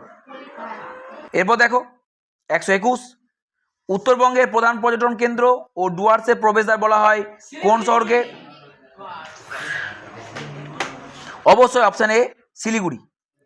মহানন্দা নদীর তীরে অবস্থিত শিলিগুড়ি শহর। তাহলে দেখো এখান থেকে একটা ছোট প্রশ্ন হয়ে যায় যে শিলিগুড়ি শহরটি কোন নদীর তীরে অবস্থিত? না, মহানন্দা নদীর তীরে অবস্থিত। হ্যাঁ, এটিকে উত্তর পূর্ব ভারতের এবং উত্তরবঙ্গের প্রবেশদ্বার, gateway of north east India বলা হয়, কারণ এটি সিকিম এবং ডুয়ার্সের বিভিন্ন পর্যটন কেন্দ্রে যাওয়ার জন্য মূল ট্রানজিট পয়েন্ট কিন্তু এটি। টেরাকোটা বা পোড়ামাটির মন্দিরের জন্য বিখ্যাত বলো। হ্যাঁ, অবশ্যই অপশন বি, বাঁকুড়া। বাঁকুড়া জেলা বিষ্ণুপুর, এটা মনে রাখবে। টেরাকোটা বা পোড়ামাটির মন্দিরের জন্য বিখ্যাত হচ্ছে আমাদের বাঁকুড়া জেলার বিষ্ণুপুর। মল্ল রাজাদের রাজধানী ছিল। এখানকার প্রাচীন পোড়ামাটির বা টেরাকোটার কাজ খচিত মন্দিরগুলো যেমন রাসমঞ্চ, জোর বাংলা মন্দির, মদনমোহন মন্দির এবং বালুচারি শাড়ি সারা বিশ্বের পর্যটকদের কাছে অত্যন্ত আকর্ষণীয় কিন্তু বিষয় এটি, ঠিক আছে। তারপর দেখো কাঞ্চনজঙ্ঘা শৃঙ্গের সৌন্দর্য উপভোগ করার জন্য বিখ্যাত পাহাড়ি পর্যটন কেন্দ্র সান্দাকফু কোন পর্বতশ্রেণীতে অবস্থিত বলো? তোমাদেরকে আমি এটি আগেই বলেছিলাম একবার, তাই না? অপশন বি সিঙ্গালীলা পর্বতশ্রেণী। পশ্চিমবঙ্গের সর্বোচ্চ শৃঙ্গের নাম সান্দাকফু, উচ্চতা 306 মিটার, যা দার্জিলিং জেলার সিঙ্গালীলা পর্বতশ্রেণীতে অবস্থিত। এখান থেকে মাউন্ট এভারেস্ট এবং কাঞ্চনজঙ্ঘার প্যানারোমিক ভিউ দেখতে পাওয়া যায়। ঐতিহাসিক শহর মুর্শিদাবাদ কোন নদীর তীরে অবস্থিত বলো? হ্যাঁ, option B is the right answer, Bhagirathi নদী। এটি আমাদের প্রত্যেকেরই পারা উচিত, কারণ আমরা মুর্শিদাবাদ থেকে বিলং করি, তাই না? পশ্চিমবঙ্গের কোন স্থানটিতে গভীর জলের সামুদ্রিক বন্দর ডিপ সি পোর্ট নির্মাণের কাজ চলছে বলো এবার এটা? Option C Tajpur. ঠিক আছে, পূর্ব মেদিনীপুর জেলার দীঘার কাছে তাজপুরে একটি আন্তর্জাতিক মানের গভীর জলের সামুদ্রিক বন্দর ডিপ সি পোর্ট নির্মাণের পরিকল্পনা এবং কাজ চলছে, যা রাজ্যের অর্থনীতি ও বাণিজ্যে নতুন মাত্রা যোগান দেবে। ইউনেস্কো ওয়ার্ল্ড হেরিটেজ সাইটের অন্তর্ভুক্ত সুন্দরবনের জাতীয় উদ্যান পশ্চিমবঙ্গের কোন জেলায় অবস্থিত বলো? হ্যাঁ, অপশন সি দক্ষিণ চব্বিশ পরগনা এবং উত্তর চব্বিশ পরগনা। উত্তর চব্বিশ পরগনার দক্ষিণ দিক এবং দক্ষিণ চব্বিশ পরগনার সম্পূর্ণটা। বুঝতে পেরেছ? 1987 সালে ইউনেস্কো ওয়ার্ল্ড হেরিটেজ সাইটের এটি স্বীকৃতি পায়। চলো, শান্তিনিকেতন ও বিশ্বভারতী বিশ্ববিদ্যালয় পশ্চিমবঙ্গের কোন জেলায় অবস্থিত বলো? হ্যাঁ, এটি অপশন বি বীরভূম জেলায় অবস্থিত, আমরা জানি এটি। সম্প্রতি 2023 সালে শান্তিনিকেতন ইউনেস্কোর ওয়ার্ল্ড হেরিটেজ সাইটের অন্তর্ভুক্ত হয়েছে। বুঝতে পেরেছো দীপ? কত সালে বললাম? 2023 সালে। মনে রাখতে হবে আমাদের। রাঢ় অঞ্চল পশ্চিমবঙ্গের কোন ভৌগোলিক অংশের অন্তর্গত? তাহলে option B is the right answer, পশ্চিমবঙ্গের মালভূমি অঞ্চলের পূর্ব অংশ। তারপর দেখো 29, তাই না? কোন মাটির অপর নাম রেগুর মাটি? অপশন ডি কালো মাটি। ঠিক আছে, এই মাটিতে কার্পাস চাষ খুব ভালো হয়। তারপর দেখো 130, তরাই ও ডুয়ার্স অঞ্চলের প্রধান বাণিজ্যিক ফসল কোনটি? হ্যাঁ, অপশন এ চা। আমরা এর আগেও একবার দেখেছিলাম এই তথ্যগুলো। দেখো স্পেশাল নোটে দেখো, তরাই ও ডুয়ার্স ভারতের উত্তর পূর্বাঞ্চলীয় হিমালয়ের পাদদেশে অবস্থিত একটি অপরূপ প্রাকৃতিক ও জীববৈচিত্র্যপূর্ণ অঞ্চল। তিস্তা নদী এই বিস্তীর্ণ অঞ্চলকে দুভাগে ভাগ করেছে। পশ্চিম অংশের নাম তরাই, পূর্ব অংশের নাম ডুয়ার্স। তরাই দেখে নাও, তিস্তা নদীর পশ্চিম দিকের অংশ, যা দার্জিলিং ও জলপাইগুড়ি জেলার সমভূমি নিয়ে গঠিত। তরাই শব্দ অর্থ স্যাঁতসেঁতে বা আর্দ্রভূমি। এখানকার মাটি বালি ও কাঁকর মিশ্রিত এবং আর্দ্র। ডুয়ার্স তিস্তা নদীর পূর্ব দিকের অংশ, যা জলপাইগুড়ি, আলিপুরদুয়ার ও কোচবিহার জেলার বিস্তীর্ণ এলাকা জুড়ে অবস্থিত। ডুয়ার শব্দটি এসেছে দুয়ার বা দরজা থেকে, কারণ এটি ভুটান ও উত্তর পূর্ব ভারতের প্রবেশদ্বার হিসাবে কাজ করে, তাই না?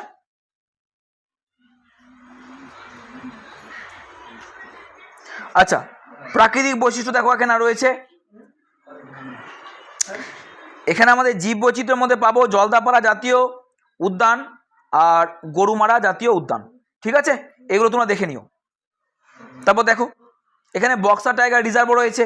হ্যাঁ, আর তোমাদেরকে তো পিডিএফ এর কথা বললাম, তোমরা টেলিগ্রাম চ্যানেলের সঙ্গে যুক্ত হয়ে যাও এবং সেখান থেকে তোমরা পিডিএফটি নিয়ে নিও। তাহলে দেখো আজকে আমরা পশ্চিমবঙ্গের অবস্থান, প্রশাসনিক বিভাগ, ভূপ্রকৃতি, নদ নদী, স্বাভাবিক উদ্ভিদ, মৃত্তিকা, জলবায়ু, কৃষিকাজ, শিল্প, শহর, বন্দর, পর্যটন, এই সবগুলোর গুরুত্বপূর্ণ প্রশ্ন নিয়ে আলোচনা করলাম। তোমরা প্রয়োজনে ভিডিওটিকে আরও একবার মন দিয়ে দেখবে এবং তথ্যগুলো তোমরা মনে রাখবে। ঠিক আছে, সবশেষে তোমাদেরকে বলি, আজকে সম্পূর্ণ আলোচনাটি দেখার জন্য তোমাদেরকে অসংখ্য ধন্যবাদ জানাই। নির্ভুল, নিদারুণ সুন্দর উপস্থাপনার মাধ্যমে গল্পের ছলে বিষয়ের গভীরে গিয়ে যদি বিষয়কে বুঝতে চাও, অবশ্যই তোমাকে আমাদের সঙ্গে থাকতে হবে। সেই জন্য আমি তোমাদেরকে বলি, চলো আমরা একসাথে শিখি এবং আমরা একসাথে সবাই মিলে এগিয়ে চলি। ঠিক আছে, পরের দিনকে আমি তোমাদের আলোচনা করব পশ্চিমবঙ্গের ভূগোলের, পশ্চিমবঙ্গের ভূপ্রকৃতি নিয়ে, এবং তারপরে পশ্চিমবঙ্গের নদ নদী, এরকমভাবে আমরা টপিক ধরে ধরে আলোচনা করব। ঠিক আছে, সেই জন্য তোমরা অবশ্যই আমাদের পাশে থাকবে।